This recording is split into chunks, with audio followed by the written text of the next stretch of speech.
ಓಂ ನಾರಾಯಣಂ ನಮಸ್ಕೃತ್ಯ ನರಂ ಚೈವ ನರೋತ್ತಮಂ ದೇವೀಂ ಸರಸ್ವತೀಂ ಚೈವ ತತೋ ಜಯಮುದೀರಯೇತ್. ಓಂ ಶಾಂತಿ ಶಾಂತಿ ಶಾಂತಿ. ನಾವು ಮಹಾಭಾರತದ ವನಪರ್ವದಲ್ಲಿ ವಿಚಾರ ಮಾಡ್ತಿದ್ವಿ. ಇದರಲ್ಲಿ ಭೀಷ್ಮನು ತೀರ್ಥಯಾತ್ರೆಗಳ ಬಗ್ಗೆ, ತೀರ್ಥಾಟನೆಗಳು ಮಾಡಿದ್ರೆ ಏನು ಪುಣ್ಯ ಬರುತ್ತೆ ಅಂತ ಅವುಗಳ ಬಗ್ಗೆ ಪ್ರಶ್ನೆ ಕೇಳಿದಾಗ ಅದಕ್ಕೆ ಉತ್ತರ ರೂಪದಲ್ಲಿ ಎಲ್ಲ ತೀರ್ಥಗಳ ಬಗ್ಗೆ ವರ್ಣನೆ ಹೇಳ್ಕೊತ ಹೋಗ್ತಾಯಿದ್ರು. ಈಗ ದೇವಕಿ ಇದು ಆಗಿದೆ. ಆ ದೇವಿಕಾ ತೀರ್ಥಕ್ಷೇತ್ರದಲ್ಲಿಯೇ ಯಜನ, ಯಾಜನ, ಬ್ರಹ್ಮವಾಲುಕ ಮತ್ತು ಪುಷ್ಪಾಂಬಗಳೆಂಬ ಮತ್ತು 4 ಪುಣ್ಯತೀರ್ಥಗಳಿವೆ. ಈ ತೀರ್ಥಗಳಲ್ಲಿ ಸ್ನಾನ ಮಾಡಿದ ಮಾತ್ರದಿಂದಲೇ ಮಾನವನು ಮರಣಾಂತರದಲ್ಲಿ ಪ್ರಾಪ್ತವಾಗುವ ಯಾತನೆಗಳಿಂದ ಬಿಡುಗಡೆಯನ್ನು ಹೊಂದುತ್ತಾನೆ. ಯುಧಿಷ್ಠಿರ, ಆ ದೇವಿಕಾ ಪುಣ್ಯಕ್ಷೇತ್ರದಲ್ಲಿ ದೇವರ್ಷಿಗಳಿಂದ ಸಂಸೇವ್ಯಮಾನವಾಗಿರುವ 5 ಯೋಜನಗಳಷ್ಟು ಉದ್ದವಿರುವ ಮತ್ತು ಅರ್ಧ ಯೋಜನದಷ್ಟು ಅಗಲವಿರುವ ವಿಸ್ತಾರವಾದ ಪುಣ್ಯಪ್ರದವಾದ ವೇದಿಕೆ ಇದೆ. ದೇವಿಕಾ ಕ್ಷೇತ್ರದ ಯಾತ್ರೆಯನ್ನು ಮುಗಿಸಿಕೊಂಡು ಮುಂದೆ ದೀರ್ಘಸತ್ರ ಕ್ಷೇತ್ರಕ್ಕೆ ಪ್ರಯಾಣ ಮಾಡಬೇಕು.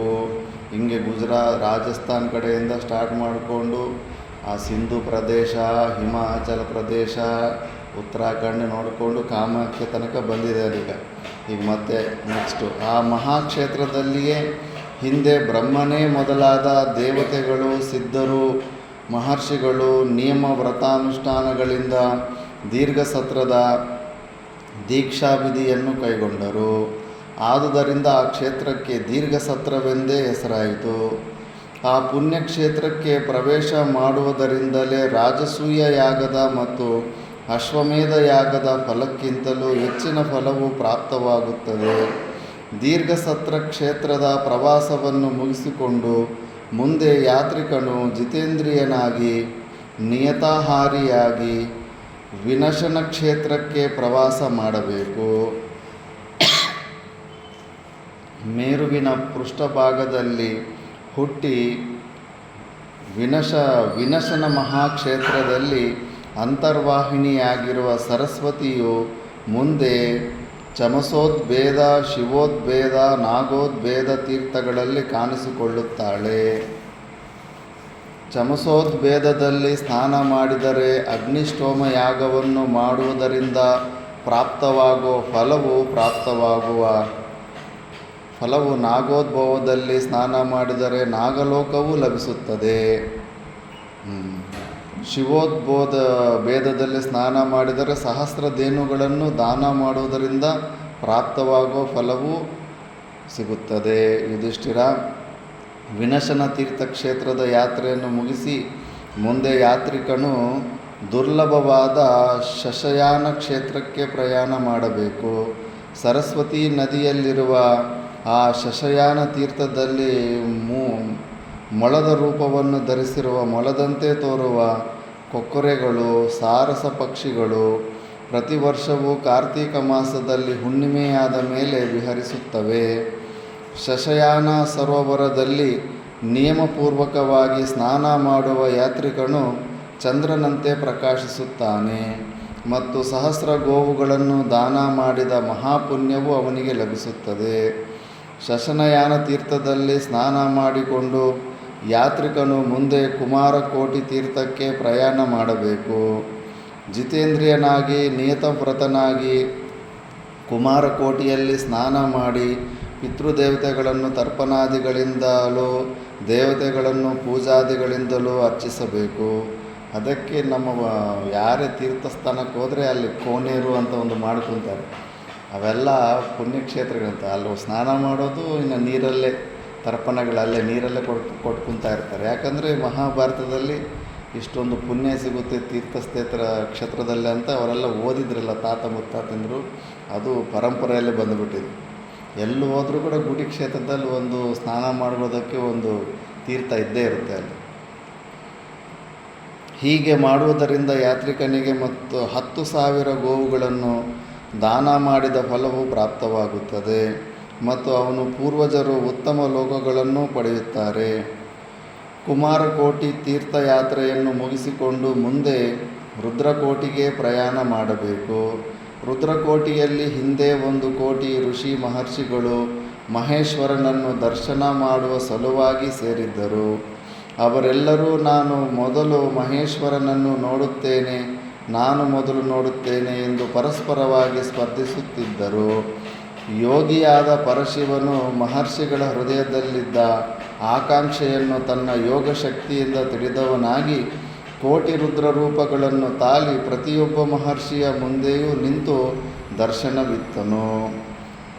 ಯೋಗಿಗಳಿಗೆ ಆ ಸಾಮರ್ಥ್ಯ ಇರುತ್ತೆ. ಅನೇಕ ಶರೀರಗಳು ಮಾಡಿಕೊಂಡು ಅವರು ಕಾಣಿಸ್ಕೊಳ್ತಾರೆ. ಶಿವರಾಮ ಅವಧೂತರು ಇಲ್ಲೇ ಯಾವುದೋ ಒಂದು ಊರಲ್ಲಿ ಹೀಗೆ ಸತ್ಸಂಗ ಮಾಡೋಕ್ಕಂತ ಬಂದಿದ್ದರೆ ಒಂದು 7-8 ಜನ ಸೇವೆ ಮಾಡೋಕ್ಕೆ ರೆಡಿ ಆಗಿಬಿಟ್ರಂತೆ. ಏನು, ಬೆಳಗ್ಗೆ ಶಿವರಾಮ ಅವಧೂತರು ಬಾತ್ರೂಮ್ ಹೋಗ್ತಾರೆ. ಬಾತ್ರೂಮ್ ಹೋದಾಗ ನೀರಿನ ಚೆಂಬು ಹಿಂದ್ಗಡೆ ಇದ್ಕೊಂಡು ಅವ್ರ ಹಿಂದೆ ಹೋಗೋದು. ಆವತ್ತು 7-8 ಜನಕ್ಕೂ 7-8 ಶರೀರಗಳ ರೂಪದಲ್ಲಿ ಎಲ್ಲರಿಗೂ ಕಾಣಿಸ್ಕೊಂಡಿದ್ದಾರೆ. ಎಲ್ಲರಿಗೂ ಆವತ್ತಬ್ಬ ನಾನು ಇವತ್ತು ಗುರು ಸೇವೆ ಮಾಡಿಕೊಂಡೆ ಅಂತ ಭ್ರಾಂತಿ ಆಗಿದೆ. ಅವ್ರಿಗೆ ಆ ಶಕ್ತಿ ಇರುತ್ತೆ. ಅವರು ಅನೇಕ ಶರೀರಗಳು ಮಾಡ್ಕೊತಾರೆ. ಮಾತಾ ಮಾಣಿಕೇಶ್ವರಮ್ಮ ಅವರು ಒಂದೇ ಸತಿ 3 ಜಾಗದಲ್ಲಿ ದರ್ಶನ ಕೊಟ್ಟಿದ್ದಾರೆ ಶಿವರಾತ್ರಿಗೆ. ಶ್ರೀಶೈಲ, ಕರೀಂನಗರ ಮತ್ತು ಗುಲ್ಬರ್ಗದಲ್ಲಿ ಯಾನಗುಂದಿ ಅಂತ ಅಟ್ ಎ ಟೈಮ್. ಎಲ್ಲರೂ ಆ ಫೋನ್ಗಳು ಮಾಡ್ಕೊಂಡು ಇಲ್ಲಿ ಅಮ್ಮವ್ರ ದರ್ಶನ ಕೊಟ್ಟಾರೆ, ಇಲ್ಲಿ ಅಮ್ಮವ್ರ ದರ್ಶನ ಕೊಟ್ಟಾರೆ. ಯೋಗಿಗೆ ಆ ಸಾಮರ್ಥ್ಯ ಇರುತ್ತೆ.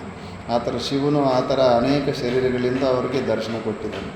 ಪ್ರತಿಯೊಬ್ಬ ಮಹರ್ಷಿಯು ಮುಂದೊಂದು ನಿಂತು ದರ್ಶನವನ್ನಿತ್ತನು. ಪರಶಿವನು ಹೀಗೆ ಮಾಡುವುದರಿಂದ ಪ್ರತಿಯೊಬ್ಬರೂ ತಾವೇ ಮೊದಲು ಪರಮೇಶ್ವರನನ್ನು ನೋಡಿದುದಾಗಿ ಭಾವಿಸಿ ಪರಶಿವನನ್ನು ನಾನಾ ಪ್ರಕಾರವಾಗಿ ಸ್ತೋತ್ರ ಮಾಡಿದರು.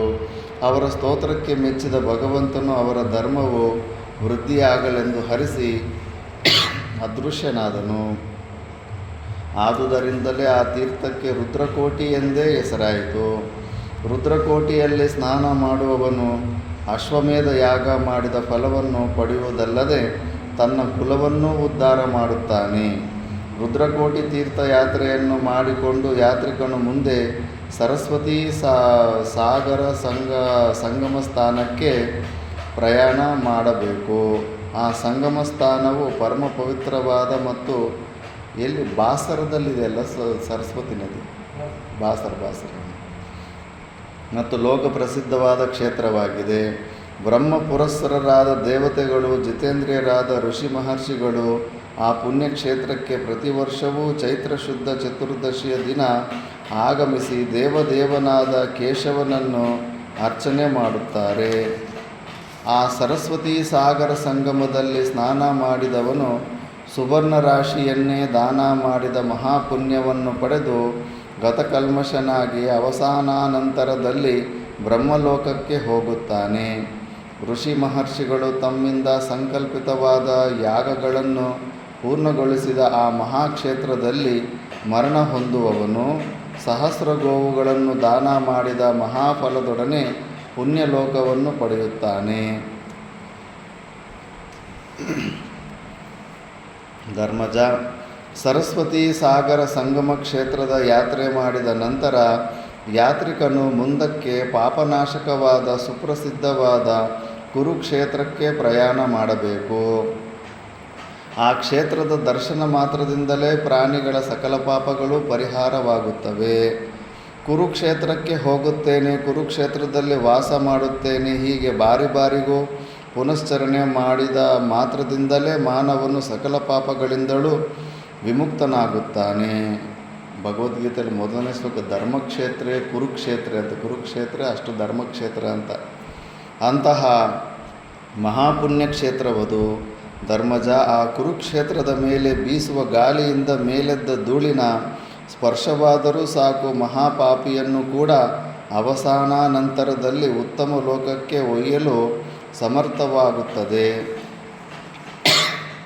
ಸರಸ್ವತಿ ನದಿಯ ದಕ್ಷಿಣ ದಿಕ್ಕಿಗೂ ದೃಷ್ಟದ್ವತಿ ನದಿಯ ಉತ್ತರ ದಿಕ್ಕಿಗೂ ಇರುವ ಮಹಾಕ್ಷೇತ್ರವಾದ ಕುರುಕ್ಷೇತ್ರದಲ್ಲಿ ಯಾರು ವಾಸ ಮಾಡುತ್ತಾರೆಯೋ ಅವರು ಅವಸಾನಾನಂತರದಲ್ಲಿ ಸ್ವರ್ಗಲೋಕದಲ್ಲಿ ವಾಸ ಮಾಡುತ್ತಾರೆ. ಅಲ್ಲಿ ವಾಸ ಮಾಡುವುದರಿಂದ ಪ್ರಾಪ್ತವಾಗುವ ಪುಣ್ಯ ವಿಶೇಷದಿಂದ ಅವರಿಗೆ ಸ್ವರ್ಗಲೋಕ ಪ್ರಾಪ್ತಿಯಾಗುತ್ತದೆ. ಸರಸ್ವತಿ ನದಿಯ ದಕ್ಷಿಣದಲ್ಲಿರುವ ಕುರುಕ್ಷೇತ್ರದಲ್ಲಿ ಯಾತ್ರಿಕನು 1 ತಿಂಗಳಿದ್ದು ವ್ರತಾನುಷ್ಠಾನಗಳನ್ನು ಮಾಡಬೇಕು. ಬ್ರಹ್ಮ ಪುರಸ್ಸರರಾದ ದೇವತೆಗಳು, ಋಷಿ ಮಹರ್ಷಿಗಳು, ಸಿದ್ಧರು, ಚಾರಣರು, ಗಂಧರ್ವರು, ಅಪ್ಸರೆಯರು, ಯಕ್ಷರು, ಸರ್ಪಗಳು ಆ ಪರಮ ಪವಿತ್ರವಾದ ಬ್ರಹ್ಮಕ್ಷೇತ್ರದ ಯಾತ್ರೆ ಮಾಡುತ್ತಲೇ ಇರುತ್ತಾರೆ. ಇಲ್ಲಿ ಹೇಳಿರುವ ಕುರುಕ್ಷೇತ್ರ ಬ್ರಹ್ಮಕ್ಷೇತ್ರ ಪದಗಳಿಗೆ ವ್ಯಾಖ್ಯಾನಕಾರರು ಹೀಗೆ ನಿರೂಪಣೆ ಮಾಡಿರುತ್ತಾರೆ. ಅವ್ರದ್ದೊಂದು ವಿಚಾರ: ಕುತ್ಸಿತವಾದ ಹೇತವೇ ಪಾಪ. ಆ ಪಾಪದ ಸಂಪರ್ಕದಿಂದ ದೂರ ಮಾಡಲು ಸಮರ್ಥವಾದದ್ದು ಕುರುಕ್ಷೇತ್ರ. ಆ ಮಹಾಕ್ಷೇತ್ರದಲ್ಲಿ ತದೇಕಚಿತ್ತರಾಗಿ ತಪಸ್ಸು ಮಾಡುವ ಯೋಗಿಗಳಿಗೆ ಬ್ರಹ್ಮ ಸಾಕ್ಷಾತ್ಕಾರವು ಅತಿ ಶೀಘ್ರವಾಗಿ ಸಿದ್ಧಿಯಾಗುವುದರಿಂದ ಅದು ಬ್ರಹ್ಮಕ್ಷೇತ್ರವೆಂದು ಹೆಸರು. ಹಿಂಗೆ ನಾವು ಅರ್ಥ ಮಾಡ್ಕೋಬೇಕು. ಯುಧಿಷ್ಠಿರ, ಈ ಹಿಂದೆ ಕುರುಕ್ಷೇತ್ರಂ ಗಮಿಷ್ಯಾಮಿ ಕುರುಕ್ಷೇತ್ರಂ ವಸಾಮ್ಯಹಂ ಎಂಬ ವಾಕ್ಯದ ಪುನಶ್ಚರಣೆಯಿಂದಲೇ ಸ್ವರ್ಗಲೋಕ ಪ್ರಾಪ್ತಿಯಾಗುವುದೆಂದು ಹೇಳಿದ್ದೇನಲ್ಲವೇ? ಇಷ್ಟೂ ಹೇಳಬೇಕಾಗಿಲ್ಲ. ಕುರುಕ್ಷೇತ್ರಕ್ಕೆ ಹೋಗುವನೆಂದು ಮನಸ್ಸಿನಲ್ಲಿ ಸಂಕಲ್ಪ ಮಾಡಿ ಒಂದು ವೇಳೆ ಕಾರಣಾಂತರಗಳಿಂದ ಹೋಗಲು ಸಾಧ್ಯವಾಗದಿದ್ದರೂ ಅವನು ಪಾಪಗಳಿಂದ ವಿಮುಕ್ತನಾಗಿ ಅವಸಾನಾನಂತರದಲ್ಲಿ ಬ್ರಹ್ಮಲೋಕವನ್ನು ಪಡೆಯುತ್ತಾನೆ.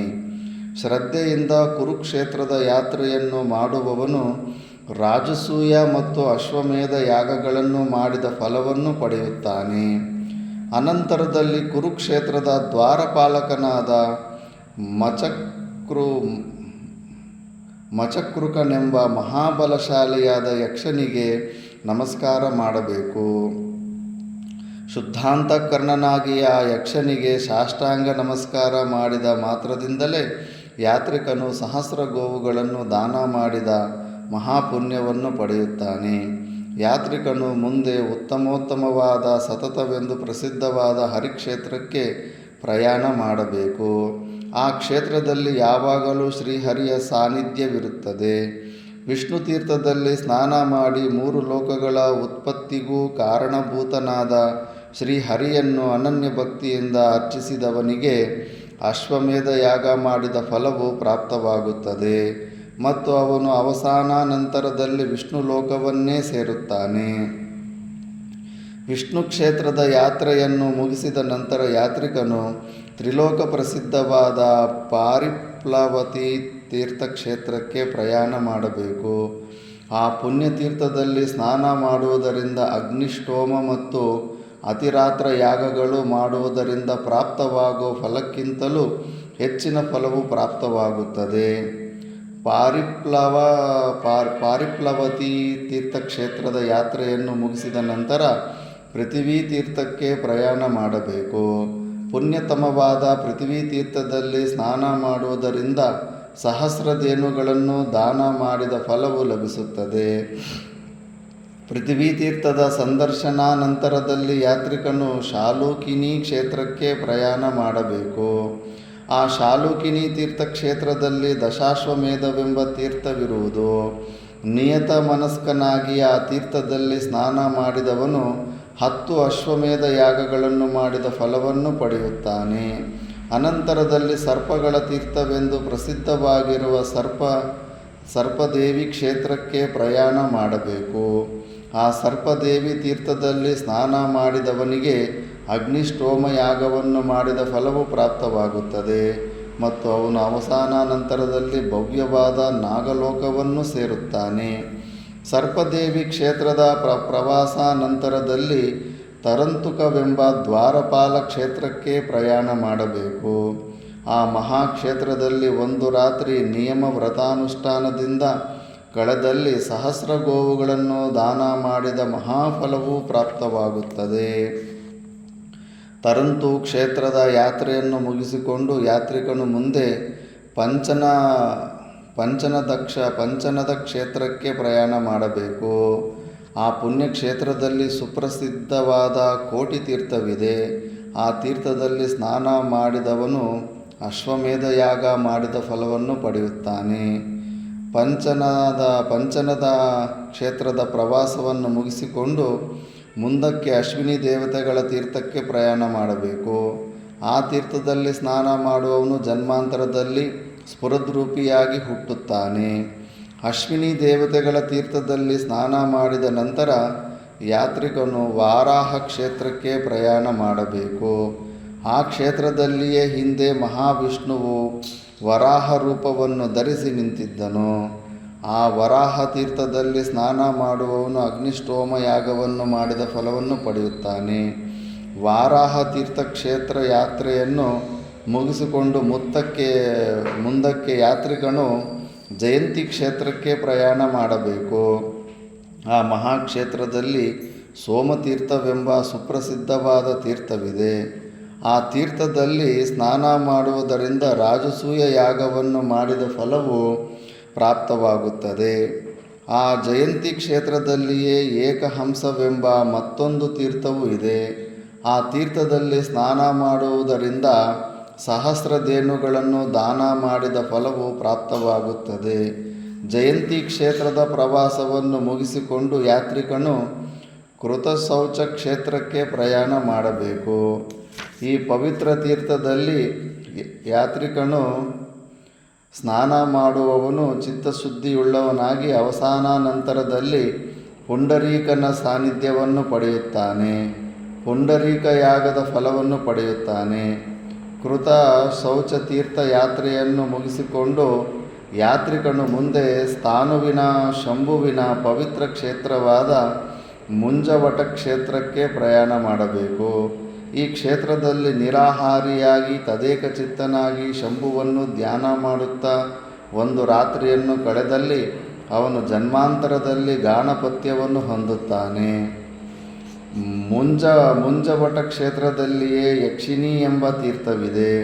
ಲೋಕಪ್ರಸಿದ್ಧವಾದ ಪುಣ್ಯತೀರ್ಥದಲ್ಲಿ ಸ್ನಾನ ಮಾಡಿ ಯಕ್ಷಿಣಿ ದೇವತೆಯನ್ನು ಸೇವಿಸುವವನು ತನ್ನ ಸಕಲವಾದ ಅಭಿಲಾಷೆಗಳನ್ನು ಪಡೆಯುತ್ತಾನೆ. ಆ ಯಕ್ಷಿಣಿ ತೀರ್ಥವು ಕುರುಕ್ಷೇತ್ರಕ್ಕೆ ದ್ವಾರರೂಪವಾಗಿದೆ.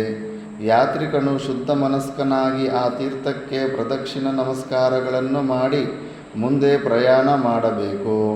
ಆ ತೀರ್ಥವು ಪುಷ್ಕರ ತೀರ್ಥಕ್ಕೆ ಸಮಾನವಾದದ್ದು ಮತ್ತು ಅದು ಜಮದಗ್ನಿಯ ಮಗನಾದ ಮಹಾತ್ಮನಾದ ಭಗವಾನ್ ಪರಶುರಾಮನಿಂದ ನಿರ್ಮಿತವಾದುದು.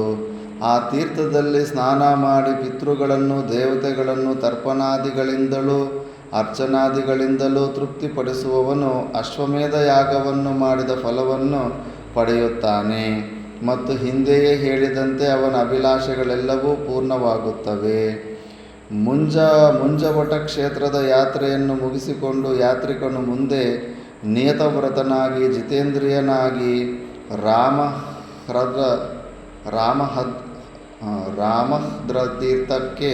ಪ್ರಯಾಣ ಮಾಡಬೇಕು. ಮಹಾರಾಜ, ರಾಮಹದ್ರ ತೀರ್ಥಕ್ಕೆ ಪೂರ್ವ ಇತಿಹಾಸವು ಹೀಗಿರುವುದು.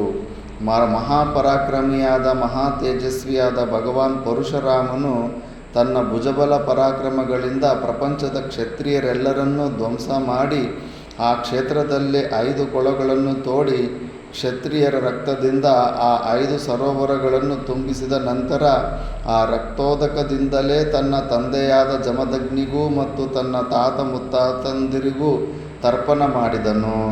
ಅವನು ಮಾಡಿದ ಸಾಹಸ ಕಾರ್ಯದಿಂದ ಸಂತೃಪ್ತರಾದ ಪುತ್ರಗಳು ಪರಶುರಾಮನನ್ನು ಕುರಿತು ಹೀಗೆಂದು ಹೇಳಿದರು.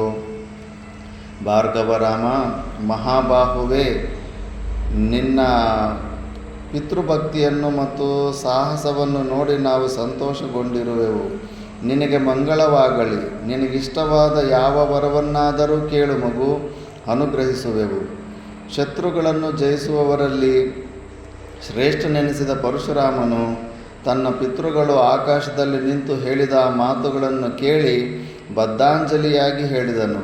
ಪಿತೃದೇವತೆಗಳೇ, ನಾನು ಮಾಡಿದ ಕಾರ್ಯದಿಂದ ನೀವು ಸಂತೃಪ್ತರಾಗಿರುವಿರಾದರೆ ನಾನು ತಮ್ಮ ಅನುಗ್ರಹಕ್ಕೆ ಪಾತ್ರನಾಗಿರುವೆನಾದರೆ ನಾನು ತಮ್ಮಿಂದ ಈ ಒಂದು ವರವನ್ನು ಪಡೆಯಲಿಚ್ಛಿಸುತ್ತೇನೆ. ನನ್ನಲ್ಲಿ ಈಗ ಕಾಲಕರ್ಮ ಸಂಯೋಗದಿಂದ ಉದ್ಭೂತವಾಗಿರುವ ಕ್ಷಾತ್ರ ಧರ್ಮವು ಲುಪ್ತವಾಗಿ ನಾನು ಪುನಃ ತಪಸ್ಸಿನಲ್ಲಿಯೇ ನಿರತನಾಗುವಂತೆಯೂ ತಪಸ್ಸಿನಿಂದಲೇ ನನಗೆ ಪೂರ್ಣಾನಂದ ಉಂಟಾಗುವಂತೆಯೂ ಹರಿಸಿರಿ. ಕೋಪಾವಿಷ್ಟನಾಗಿ ಕ್ಷತ್ರಿಯ ಕುಲವನ್ನೇ ಸಂಹರಿಸುವುದರಿಂದ ಪಾಪಭೂಯಿಷ್ಠನಾಗಿದ್ದೇನೆ. ನಿಮ್ಮ ಪ್ರಭಾವದಿಂದ ನಾನು ಆ ಮಹಾಪಾಪದಿಂದ ಮುಕ್ತಿ ಹೊಂದುವಂತಾಗಲಿ. ತಮಗೆ ತರ್ಪಣಾದಿಗಳನ್ನಿತ್ತು ತೃಪ್ತಿಪಡಿಸುವ ಸಲುವಾಗಿಯೇ ನಿರ್ಮಿತವಾದ ಈ 5 ರಕ್ತ ಸರೋವರಗಳು ಮುಂದೆ 5 ಪವಿತ್ರ ತೀರ್ಥಗಳೆಂದು ಲೋಕದಲ್ಲಿ ಪ್ರಸಿದ್ಧಿಯನ್ನು ಹೊಂದಲಿ. ರಾಮನ ಮಾತುಗಳನ್ನು ಕೇಳಿ ಪರಮ ಪ್ರೀತರಾದ ಸಂತುಷ್ಟರಾದ ಆನಂದಭರಿತರಾದ ಪಿತೃಗಳು ಪರಶುರಾಮನನ್ನು ಕುರಿತು ಹೇಳಿದರು. ನಿನ್ನಲ್ಲಿರುವ ಪಿತೃಭಕ್ತಿಯ ಫಲರೂಪವಾಗಿ ನಿನ್ನ ತಪಸ್ಸು ಅಭಿವೃದ್ಧಿ ಹೊಂದಲೆಂದು ಅನುಗ್ರಹಿಸುತ್ತವೆ. ಕೋಪಾವಿಷ್ಟನಾಗಿ ನೀನು ಕ್ಷತ್ರಿಯರನ್ನು ಧ್ವಂಸ ಮಾಡಿರುವುದರಿಂದ ಪ್ರಾಪ್ತವಾಗಿರುವ ಪಾಪದಿಂದಲೂ ನೀನು ವಿಮುಕ್ತನಾಗಿರುವೆ. ಮೇಲಾಗಿ ಆ ಕ್ಷತ್ರಿಯರು ತಾವು ಮಾಡಿದ ಪಾಪ ಕಾರ್ಯಗಳಿಂದ ವಿನಾಶ ಹೊಂದಿದರೆ ಹೊರತು ನೀನು ಮಾತ್ರವೇ ಅವರ ವಧೆಗೆ ಕಾರಣನಲ್ಲ. ನಮ್ಮ ಸಂತೃಪ್ತಿಗಾಗಿಯೇ ನೀನು ನಿರ್ಮಿಸಿರುವ ಈ 5 ರಕ್ತ ಸರೋವರಗಳು ಮುಂದೆ ಪವಿತ್ರವಾದ ಸರೋವರಗಳೆಂದು ಪ್ರಸಿದ್ಧಿ ಹೊಂದುವವು. ಇದರಲ್ಯಾವ ಸಂಶಯವೂ ಇಲ್ಲ. ಯಾವ ಯಾತ್ರಿಕನು ಈ ಸರೋವರಗಳಲ್ಲಿ ಸ್ನಾನ ಮಾಡಿ ಶುದ್ಧಾಂತಃಕರಣನಾಗಿ ತರ್ಪಣಾದಿಗಳನ್ನಿತ್ತು ಪಿತೃದೇವತೆಗಳನ್ನು ಸಂತೃಪ್ತಿಗೊಳಿಸುವನೋ ಅವನ ಆ ಕ್ರಿಯೆಯಿಂದ ಸಂತುಷ್ಟರಾಗುವ ಪಿತೃದೇವತೆಗಳು ಭೂಲೋಕದಲ್ಲಿ ದುರ್ಲಭವಾದ ಅಭಿಲಾಷೆಗಳು ಕೂಡ ನೆರವೇರುವಂತೆ ಅವನಿಗೆ ಅನುಗ್ರಹ ಮಾಡುವವರು ಮತ್ತು ಅವಸಾನಾನಂತರದಲ್ಲಿ ಶಾಶ್ವತವಾದ ಸ್ವರ್ಗಲೋಕವು ಸಿಕ್ಕುವಂತೆ ಅನುಗ್ರಹಿಸುವವರು. ಇವೆಲ್ಲ ಕುರುಕ್ಷೇತ್ರದ ಪಕ್ಕದಲ್ಲಿ ಅಲ್ಲೇ ಇರ್ತವೆ 5 ಸರೋವರಗಳು. ಮಹಾರಾಜ ಪರಶುರಾಮನಿಗೆ ಈ ವರಗಳನ್ನಿತ್ತು ಅವನನ್ನು ಹರಿಸಿ ಪಿತೃದೇವತೆಗಳು ಇದ್ದಲ್ಲಿಯೇ ಅದೃಶ್ಯರಾದರು. ಈ ರೀತಿಯಲ್ಲಿ ಭಗವಾನ್ ಪರಶುರಾಮನಿಂದ ನಿರ್ಮಿತವಾದ ರಕ್ತ ಸರೋವರಗಳು ಪುಣ್ಯತೀರ್ಥಗಳಾಗಿ ಪರಿವರ್ತನೆ ಹೊಂದಿದವು. ಬ್ರಹ್ಮಚರ್ಯೆಯಿಂದಿದ್ದು ಶುಭವ್ರತನಾಗಿ ಆ ರಾಮಹೃದಗಳಲ್ಲಿ ಸ್ನಾನ ಮಾಡಬೇಕು. ಸ್ನಾನ ಮಾಡಿದ ನಂತರ ಆ ಸರೋವರಗಳ ಅಧಿದೇವನಾದ ಭಗವಂತನಾದ ಪರಶುರಾಮನನ್ನು ಭಕ್ತಿಪೂರ್ವಕವಾಗಿ ಪೂಜಿಸಬೇಕು. ಹೀಗೆ ಮಾಡುವವನು ಬಹು ಸುವರ್ಣಗಳನ್ನು ದಾನ ಮಾಡಿದ ಫಲವನ್ನು ಪಡೆಯುತ್ತಾನೆ.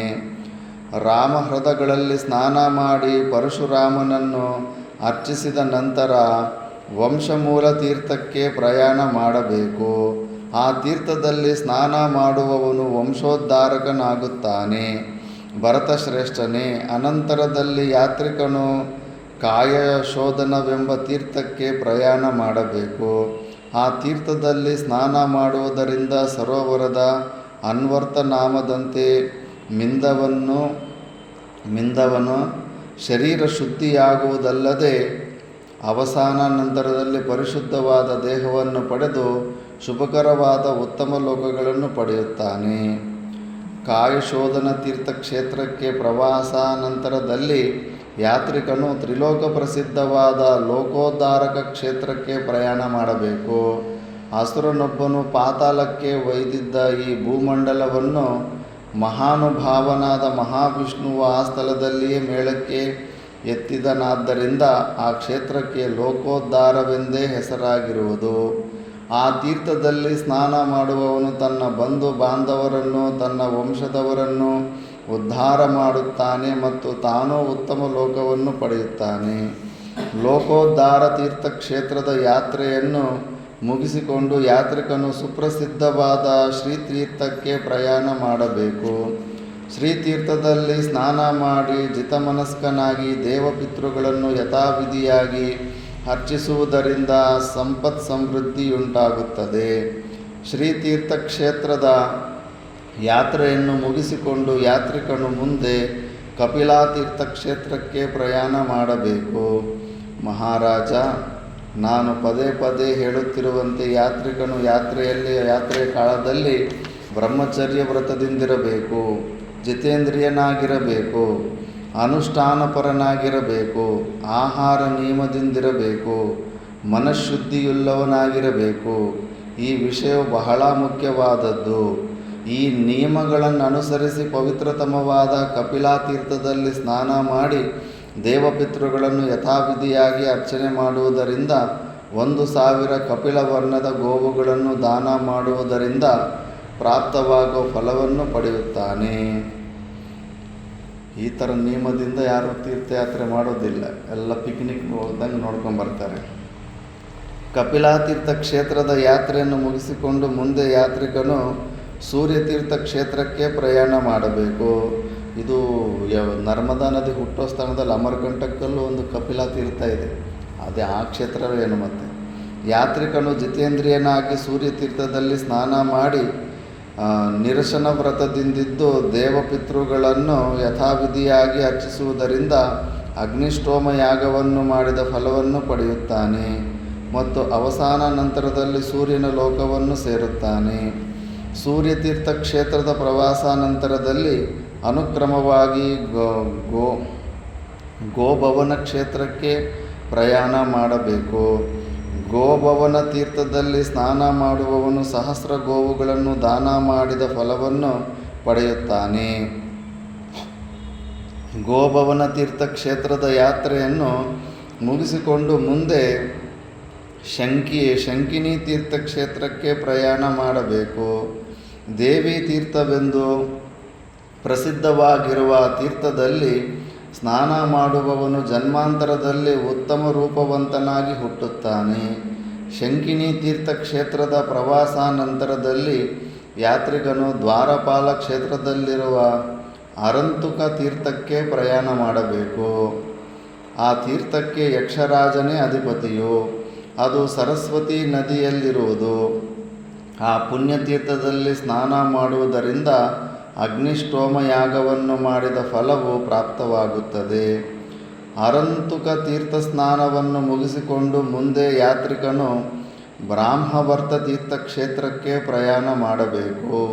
ಬ್ರಾಹ್ಮವರ್ತ ತೀರ್ಥದಲ್ಲಿ ಸ್ನಾನ ಮಾಡುವುದರಿಂದ ಯಾತ್ರಿಕನಿಗೆ ಅವಸಾನ ನಂತರದಲ್ಲಿ ಬ್ರಹ್ಮಲೋಕವೇ ಪ್ರಾಪ್ತವಾಗುತ್ತದೆ. ಬ್ರಾಹ್ಮವರ್ತ ತೀರ್ಥ ಸ್ನಾನವನ್ನು ಮುಗಿಸಿಕೊಂಡು ಮುಂದೆ ಯಾತ್ರಿಕನು ಸುಪ್ರಸಿದ್ಧವಾದ ಸುತೀರ್ಥ ಕ್ಷೇತ್ರಕ್ಕೆ ಪ್ರಯಾಣ ಮಾಡಬೇಕು. ಎಷ್ಟೊಂದು ತೀರ್ಥಗಳಿದಾವಪ್ಪ, ಕೇಳ್ತಾ ಇದ್ರೇ ಸುಸ್ತಾಗ್ತಾಯಿದೆ. ಆ ತೀರ್ಥದಲ್ಲಿ ಸ್ನಾನ ಮಾಡಿ ಯಥಾವಿಧಿಯಾಗಿ ದೇವಪಿತೃಗಳನ್ನು ಅರ್ಚಿಸಬೇಕು. ಹೀಗೆ ಮಾಡುವುದರಿಂದ ಅಶ್ವಮೇಧ ಯಾಗವನ್ನು ಮಾಡಿದ ಫಲವು ಪ್ರಾಪ್ತವಾಗುತ್ತದೆ ಮತ್ತು ಅವಸಾನ ನಂತರದಲ್ಲಿ ಉತ್ತಮವಾದ ಪಿತೃಲೋಕವು ಲಭ್ಯವಾಗುತ್ತದೆ. ಆದುದರಿಂದಲೇ ಅಂಬುಮತಿ ನದಿಯ ಸಮೀಪದಲ್ಲಿರುವ ಆ ಸುತೀರ್ಥವು ಉತ್ತಮೋತ್ತಮವಾದ ತೀರ್ಥವೆಂದು ಪ್ರಸಿದ್ಧವಾಗಿದೆ. ಸುತೀರ್ಥ ಕ್ಷೇತ್ರದ ಯಾತ್ರೆಯನ್ನು ಮುಗಿಸಿಕೊಂಡು ಯಾತ್ರಿಕನು ಕಾಶೀಶ್ವರನ ತೀರ್ಥಗಳಿಗೆ ಪ್ರಯಾಣ ಮಾಡಬೇಕು. ಕಾಶೀಶ್ವರ ತೀರ್ಥಗಳಲ್ಲಿ ಸ್ನಾನ ಮಾಡುವುದರಿಂದ ಇಹಜನ್ಮದ ಸಕಲ ವ್ಯಾಧಿಗಳು ನಿವಾರಣೆಯಾಗಿ ಅವಸಾನ ನಂತರದಲ್ಲಿ ಬ್ರಹ್ಮಲೋಕವು ಪ್ರಾಪ್ತವಾಗುತ್ತದೆ. ಆ ಕಾಶೀಶ್ವರನ ತೀರ್ಥಗಳ ಸಮೀಪದಲ್ಲಿಯೇ ಮಾತೃತೀರ್ಥವು ಇರುವುದು. ಮಾತೃತೀರ್ಥದಲ್ಲಿ ಸ್ನಾನ ಮಾಡುವವನಿಗೆ ಸತ್ಪುತ್ರರು ಹುಟ್ಟುತ್ತಾರೆ ಮತ್ತು ಅಪಾರವಾದ ಐಶ್ವರ್ಯವೂ ಪ್ರಾಪ್ತವಾಗುತ್ತದೆ. ಮಾತೃತೀರ್ಥದ ಸ್ನಾನವನ್ನು ಮುಗಿಸಿಕೊಂಡು ಯಾತ್ರಿಕನು ನೇತಾಹಾರನಾಗಿ ಜಿತೇಂದ್ರಿಯನಾಗಿ ಸೀತವನ ತೀರ್ಥಕ್ಕೆ ಪ್ರಯಾಣ ಮಾಡಬೇಕು. ಆ ತೀರ್ಥಕ್ಷೇತ್ರ ಯಾತ್ರೆಯಿಂದ ಪ್ರಾಪ್ತವಾಗುವ ಅಪೂರ್ವ ಫಲವು ಮತ್ತೆಲ್ಲಿಯೂ ಲಭಿಸಲಾರದು. ಆ ಒಂದು ಕ್ಷೇತ್ರಕ್ಕೆ ಹೋಗುವುದರಿಂದಲೇ ಯಾತ್ರಿಕನು ಪರಮ ಪಾವನನಾಗುತ್ತಾನೆ. ಆ ಒಂದು ಕ್ಷೇತ್ರವನ್ನು ಒಮ್ಮೆ ನೋಡುವುದರಿಂದಲೇ ಯಾತ್ರಿಕನು ಶುದ್ಧನಾಗುತ್ತಾನೆ. ಈ ಕ್ಷೇತ್ರದಲ್ಲಿ ಮುಂಡನ ಮಾಡಿಸಿಕೊಳ್ಳುವುದರಿಂದ ಅಥವಾ ತಲೆಯ ಮೇಲೆ ನೀರನ್ನು ಚುಮಿಸಿಕೊಳ್ಳುವುದರಿಂದ ಯಾತ್ರಿಕನು ಪವಿತ್ರನಾಗುತ್ತಾನೆ. ಅದಕ್ಕೆ ಸ್ನಾನ ಮಾಡೋಕ್ಕಾಗಲಿ ಅಂತ ಸ್ವಲ್ಪ ನೀರು ತಗೊಂಡು ತಲೆ ಮೇಲೆ ಹಿಂಗೆ ಚಿಲುಕಿಸ್ಕೊತಾರೆ. ಎಲ್ಲೇ ಹೋದರೂ ಪುಣ್ಯತೀರ್ಥಗಳು ಕಾಣಿಸ್ದಾಗ. ಮತ್ತು ಮುಂಡನ ಮಾಡಿಸೋದು ಕೂಡ ಇದರಲ್ಲಿದೆ, ಶಾಸ್ತ್ರದಲ್ಲಿದೆ. ಅದಕ್ಕೆ ತಿರುಪತಿ ವೆಂಕಟರಮಣಗೂ ಕೂಡ ಫಸ್ಟ್ ಅದು ಕೊಟ್ಟು ಬಿಡ್ತಾರೆ. ಆ ಸೀತವನ ಕ್ಷೇತ್ರದಲ್ಲಿಯೇ ಶ್ವಾವಿಲೋಮಪಹವೆಂಬ ತೀರ್ಥವಿರುವುದು. ವಿದ್ವಾಂಸರಾದ ಬ್ರಾಹ್ಮಣರು ಶ್ವವಿಲೋಮಾಪಹ ತೀರ್ಥದಲ್ಲಿ ಸ್ನಾನ ಮಾಡಿ ಅಮಿತಾನಂದವನ್ನು ಪಡೆಯುತ್ತಾರೆ. ಆ ಪವಿತ್ರ ಸ್ಥಳದಲ್ಲಿ ಶ್ರೇಷ್ಠರಾದ ಬ್ರಾಹ್ಮಣರು ಮುಂಡನ ಮಾಡಿಸಿಕೊಂಡು ಸನ್ಯಾಸಿಗಳಾಗಿ ಯಮ, ನಿಯಮ, ಆಸನ, ಪ್ರಾಣಾಯಾಮ, ಪ್ರತ್ಯಾಹಾರ, ಧ್ಯಾನ, ಧಾರಣ, ಸಮಾಧಿಗಳೆಂಬ ಅಷ್ಟಾಂಗ ಯೋಗಾಭ್ಯಾಸಗಳಿಂದ ಭೂತಾತ್ಮರಾಗಿ ಕಡೆಯಲ್ಲಿ ಮುಕ್ತರಾಗುತ್ತಾರೆ. ಆ ಕ್ಷೇತ್ರದಲ್ಲಿಯೇ ದಶಾಶ್ವಮೇಧಿಕವೆಂಬ ಮತ್ತೊಂದು ತೀರ್ಥವಿರುತ್ತದೆ. ದಶಾಶ್ವಮೇಧ ಅಂದರೆ ಕಾಶಿಗೆ ಬಂದುಬಿಟ್ಟಿದ್ದಾರೆ ಆಗಲೇ. ಕಾಶಿಯಲ್ಲಿ ದಶಾಶ್ವಮೇಧ ಘಾಟ್ ಇರುತ್ತೆ. ಆ ಪುಣ್ಯತೀರ್ಥದಲ್ಲಿ ಸ್ನಾನ ಮಾಡುವುದರಿಂದ ಸದ್ಗತಿಯು ಲಭ್ಯವಾಗುತ್ತದೆ. ಯುಧಿಷ್ಠಿರ, ದಶಾಶ್ವಮೇಧಿಕ ತೀರ್ಥದಲ್ಲಿ ಸ್ನಾನ ಮಾಡಿದ ನಂತರ ಯಾತ್ರಿಕನು ಮಾನುಷ ತೀರ್ಥ ಕ್ಷೇತ್ರಕ್ಕೆ ಪ್ರಯಾಣ ಮಾಡಬೇಕು. ಆ ತೀರ್ಥದ ವಿಷಯದಲ್ಲಿಯೂ ಒಂದು ಐತಿಹ್ಯವಿದೆ. ಹಿಂದೆ ವ್ಯಾಧನೊಬ್ಬನು ಕೃಷ್ಣ ಮೃಗಗಳನ್ನು ಕೊಲ್ಲುವ ಸಲುವಾಗಿ ಅವುಗಳನ್ನು ಅಟ್ಟಿಸಿಕೊಂಡು ಬರುತ್ತಿದ್ದನು. ವ್ಯಾಧನಿಂದ ಭಯಪಟ್ಟ ಕೃಷ್ಣ ಮೃಗಗಳು ಓಡಿ ಓಡಿ ಬಂದು ಆ ಮಾನುಷ ಸರೋವರದಲ್ಲಿ ಬಿದ್ದವು. ಒಡನೆಯೇ ಅವುಗಳೆಲ್ಲವೂ ಮನುಷ್ಯ ರೂಪವನ್ನು ತಾಳಿದವು. ಬ್ರಹ್ಮಚರ್ಯದಿಂದಿದ್ದು ಅನುಷ್ಠಾನ ಪರನಾಗಿ ನಿಯತವ್ರತನಾಗಿ ಆ ಮಾನುಷ ತೀರ್ಥದಲ್ಲಿ ಸ್ನಾನ ಮಾಡುವವನು ಸಕಲ ಪಾಪಗಳಿಂದಲೂ ವಿಮುಕ್ತನಾಗುತ್ತಾನೆ ಮತ್ತು ಅವಸಾನ ನಂತರದಲ್ಲಿ ಸ್ವರ್ಗಲೋಕದಲ್ಲಿ ಸಕಲ ದೇವತೆಗಳಿಂದಲೂ ಗೌರವಿಸಲ್ಪಡುತ್ತಾನೆ. ಮಹಾರಾಜ, ಆ ಮಾನುಷ ತೀರ್ಥಕ್ಕೆ ಪೂರ್ವ ದಿಕ್ಕಿನಲ್ಲಿ ಒಂದು ಕ್ರೋಶ ದೂರದಲ್ಲಿ ಸುಪ್ರಸಿದ್ಧವಾದ ಸಿದ್ಧಚಾರನಿಂದ ಸಂಸೇವ್ಯಮಾನವಾದ ಆಪಗ ಎಂಬ ನದಿ ಇರುವುದು.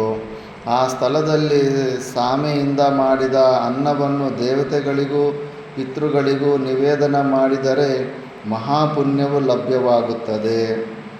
ಆ ಭಕ್ಷ್ಯವನ್ನು ದೇವತೆಗಳಿಗೆ ನಿವೇದನೆ ಮಾಡಿ ಅನಂತರದಲ್ಲಿ ಒಬ್ಬ ಬ್ರಾಹ್ಮಣನಿಗೆ ಆ ಭಕ್ಷ್ಯ ಸಹಿತವಾಗಿ ಭೋಜನ ಮಾಡಿಸಿದರೂ 1,000,000 ಬ್ರಾಹ್ಮಣರಿಗೆ ಭೋಜನ ಮಾಡಿಸಿದ ಪುಣ್ಯವು ಲಭ್ಯವಾಗುತ್ತದೆ. ಆ ಸ್ಥಳದಲ್ಲಿ ಮಹಿಮೆಯು ಇಂತಹುದಾಗಿದೆ. ಅಪಗ ನದಿಯಲ್ಲಿ ಸ್ನಾನ ಮಾಡಿ ಶುಚಿಭೂತನಾಗಿ ದೇವಪಿತೃಗಳನ್ನು ಯಥಾವಿಧಿಯಾಗಿ ಅರ್ಚಿಸಿ ಒಂದು ರಾತ್ರಿ ಜಾಗರಣೆಯಿಂದಿರುವವನು ಅಗ್ನಿಷ್ಠೋಮಯಾಗ ಮಾಡಿದ ಫಲವನ್ನು ಪಡೆಯುತ್ತಾನೆ. ಯುಧಿಷ್ಠಿರ, ಅಪಗ ನದಿಯ ತೀರ್ಥ ಸ್ನಾನವನ್ನು ಮುಗಿಸಿಕೊಂಡು ಯಾತ್ರಿಕನು ಮುಂದೆ ಬ್ರಹ್ಮನ ಸಾಕ್ಷಾತ್ ಸಾನ್ನಿಧ್ಯವಿರುವ ಬ್ರಹ್ಮೋದುಂಬರ ಕ್ಷೇತ್ರಕ್ಕೆ ಪ್ರಯಾಣ ಮಾಡಬೇಕು. ಪರಮ ಪವಿತ್ರವಾದ ಈ ಕ್ಷೇತ್ರದಲ್ಲಿ ಸಪ್ತರ್ಷಿ ಕುಂಡವಿದೆ. ಇದು ಯಮುನೋತ್ರಿ ಮೇಲ್ಗಡೆ ಹಿಮಾಲಯದಲ್ಲಿದೆ ಸಪ್ತಋಷಿ ಕುಂಡ ಅಂತ. ಆ ಕುಂಡದಲ್ಲಿ ಮತ್ತು ಬ್ರಹ್ಮನ ಸಾನ್ನಿಧ್ಯವಿರುವ ಕಪಿಲ ಮಹರ್ಷಿಯ ಕೇದಾರ ತೀರ್ಥದಲ್ಲಿ ಸ್ನಾನ ಮಾಡುವವನು ಕೇದಾರ, ಅದು ಕರೆಕ್ಟ್, ಇದು ಕೇದಾರಕ್ಕೂ ಮೇಲ್ಗಡೆ ಪಕ್ಕದಲ್ಲಿ ಇರ್ತವೆ, ಚಿತ್ತಶುದ್ಧಿಯನ್ನು ಹೊಂದುತ್ತಾನೆ. ಅವನ ಪಾಪಗಳೆಲ್ಲವೂ ಪರಿಹಾರವಾಗುತ್ತವೆ ಮತ್ತು ಅವಸಾನ ನಂತರದಲ್ಲಿ ಅವನು ಬ್ರಹ್ಮಲೋಕವನ್ನು ಪಡೆಯುತ್ತಾನೆ. ಆ ಸಪ್ತಋಷಿ ಕುಂಡಲ್ಲಿ ಅಲ್ಲೇ ಹೋಗಿದ್ದಿದ್ದು ನಾವು, ಗ್ಲೇಸಿಯರ್ ಹತ್ತಿದ್ದು ಕರೆಕ್ಟಾಗಿ ಶ್ರಾವಣ ಹುಣ್ಣಿಮೆ ಬರುತ್ತಲ್ಲ, ಶ್ರಾವಣ ಹುಣ್ಣಿಮೆ ದಿವಸನೇ ರಾಖಿ ಹುಣ್ಣಿಮೆ ಅಂತಾರೆ. ಆವತ್ತಿನ ದಿವಸನೇ ನಾವು 9 ಜನ ಹೋಗಿದ್ದಿದ್ದು. ಮೇಲ್ಗಡೆ ಆ ಬೆಳಗ್ಗೆ ಸ್ಟಾರ್ಟ್ ಮಾಡಿದ್ರೆ ಅರ್ಧ ದಾರಿ ಹೋಗುವಷ್ಟರಲ್ಲೇ ರಾತ್ರಿ ಆಗೋಯಿತು. ಗ್ಲೇಸಿಯರ್ ಮೇಲೇ ಎಲ್ಲ ಟೆಂಟ್ಗಳೆಲ್ಲ ಹಾಕ್ಕೊಂಡು ಸ್ಲೀಪಿಂಗ್ ಬ್ಯಾಗಲ್ಲಿ ಎಲ್ಲ -40 ಡಿಗ್ರಿ ಮೇಲೆ ಇರುತ್ತೆ ಅಲ್ಲಿ. ಅದು 18,000 ಫೀಟ್ ಮೇಲೆ, ಮೌಂಟ್ ಎವರೆಸ್ಟ್ಗಿಂತ ಸ್ವಲ್ಪ ಕಡಿಮೆ ಅಷ್ಟೇ. ಸಪ್ತಋಷಿ ಕುಂಡದೇ ಜಾಸ್ತಿ ಹೈಯೆಸ್ಟ್ ಪೀಕ್ ಅದು. ಅಲ್ಲಿ ಚಂದ್ರ ಒಂದು ರೂಮ್ ಸೈಜ್ ಅಷ್ಟು ದೊಡ್ಡದಾಗಿ ಕಾಣಿಸ್ತಾನೆ. ನಕ್ಷತ್ರಗಳು ದೊಡ್ಡ ದೊಡ್ಡ ಕಾಣಿಸ್ತಾ ಇರ್ತವೆ. ಕೆಳಗಡೆ ಎಲ್ಲ ಫುಲ್ ವೈಟ್ ಕಲರು, ಯಾರೋ ದೇವಲೋಕದಾಗ ಇದ್ದಂಗೆ ಇರುತ್ತೆ ಅಲ್ಲಿ. ರಾತ್ರಿ ಅಲ್ಲೇ ಟೆಂಟ್ ಹಾಕಿದ್ವಿ. ತುಂಬ ಅದ್ಭುತವಾಗಿರುತ್ತೆ ಅದು. ಕಪಿಲ ಮಹರ್ಷಿಯ ಕೇದಾರ ಕ್ಷೇತ್ರವು ಅತ್ಯಂತ ದುರ್ಲಭವಾದದ್ದು. ಆ ಕ್ಷೇತ್ರದಲ್ಲಿ ನಿಯತವ್ರತನಾಗಿ ತಪಸ್ಸನ್ನು ಮಾಡುವವನು ತನ್ನ ಸಕಲ ಪಾಪಗಳನ್ನು ಪರಿಹಾರ ಮಾಡಿಕೊಳ್ಳುವುದು ಮಾತ್ರವಲ್ಲದೆ ಇಚ್ಛಿಸಿದಾಗ ಅಂತರ್ಧಾನ ಹೊಂದುವ ಒಂದು ಅಪೂರ್ವ ಶಕ್ತಿಯನ್ನು ಪಡೆಯುತ್ತಾನೆ. ಅದು ಯಮುನಾ ನದಿ ಹುಟ್ಟೋದು ಸಪ್ತಋಷಿ ಕುಂಡಿಂದನೇ. ಅಲ್ಲಿಂದನೇ ಯಮುನಾ ನದಿ ಹುಟ್ಟೋದು. ಅಲ್ಲಿಂದ ಹುಟ್ಟು ಡೆಲ್ಲಿ ತನಕ ಬರುತ್ತೆ. ಕಪಿಲ ಕ್ಷೇತ್ರದ ಪ್ರವಾಸವನ್ನು ಮುಗಿಸಿಕೊಂಡು ಯಾತ್ರಿಕನು ಮುಂದೆ ಲೋಕಪ್ರಸಿದ್ಧವಾದ ಸರಕತೀರ್ಥ ಕ್ಷೇತ್ರಕ್ಕೆ ಪ್ರಯಾಣ ಮಾಡಬೇಕು. ಆ ಕ್ಷೇತ್ರದಲ್ಲಿ ಮಹಾದೇವನ ಸಾನ್ನಿಧ್ಯವಿರುವುದು. ಕೃಷ್ಣ ಚತುರ್ದಶಿಯ ದಿನ ಸರಕ ತೀರ್ಥದಲ್ಲಿ ಸ್ನಾನ ಮಾಡಿ ಮಹಾದೇವನ ದರ್ಶನವನ್ನು ಮಾಡುವವನಿಗೆ ಸಕಲೇಷ್ಟಾರ್ಥಗಳು ಸಿದ್ಧಿಸುತ್ತವೆ ಮತ್ತು ಅವಸಾನ ನಂತರದಲ್ಲಿ ಸ್ವರ್ಗಲೋಕವೂ ಲಭಿಸುತ್ತದೆ.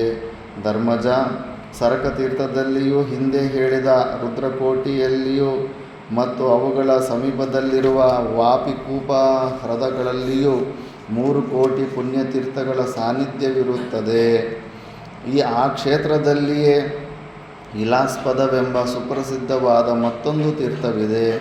ಆ ತೀರ್ಥದಲ್ಲಿ ಸ್ನಾನ ಮಾಡಿ ಯಥಾವಿಧಿಯಾಗಿ ದೇವಪಿತೃಗಳನ್ನು ಅರ್ಚನೆ ಮಾಡುವವನಿಗೆ ನರಕವಾಸವಿಲ್ಲ.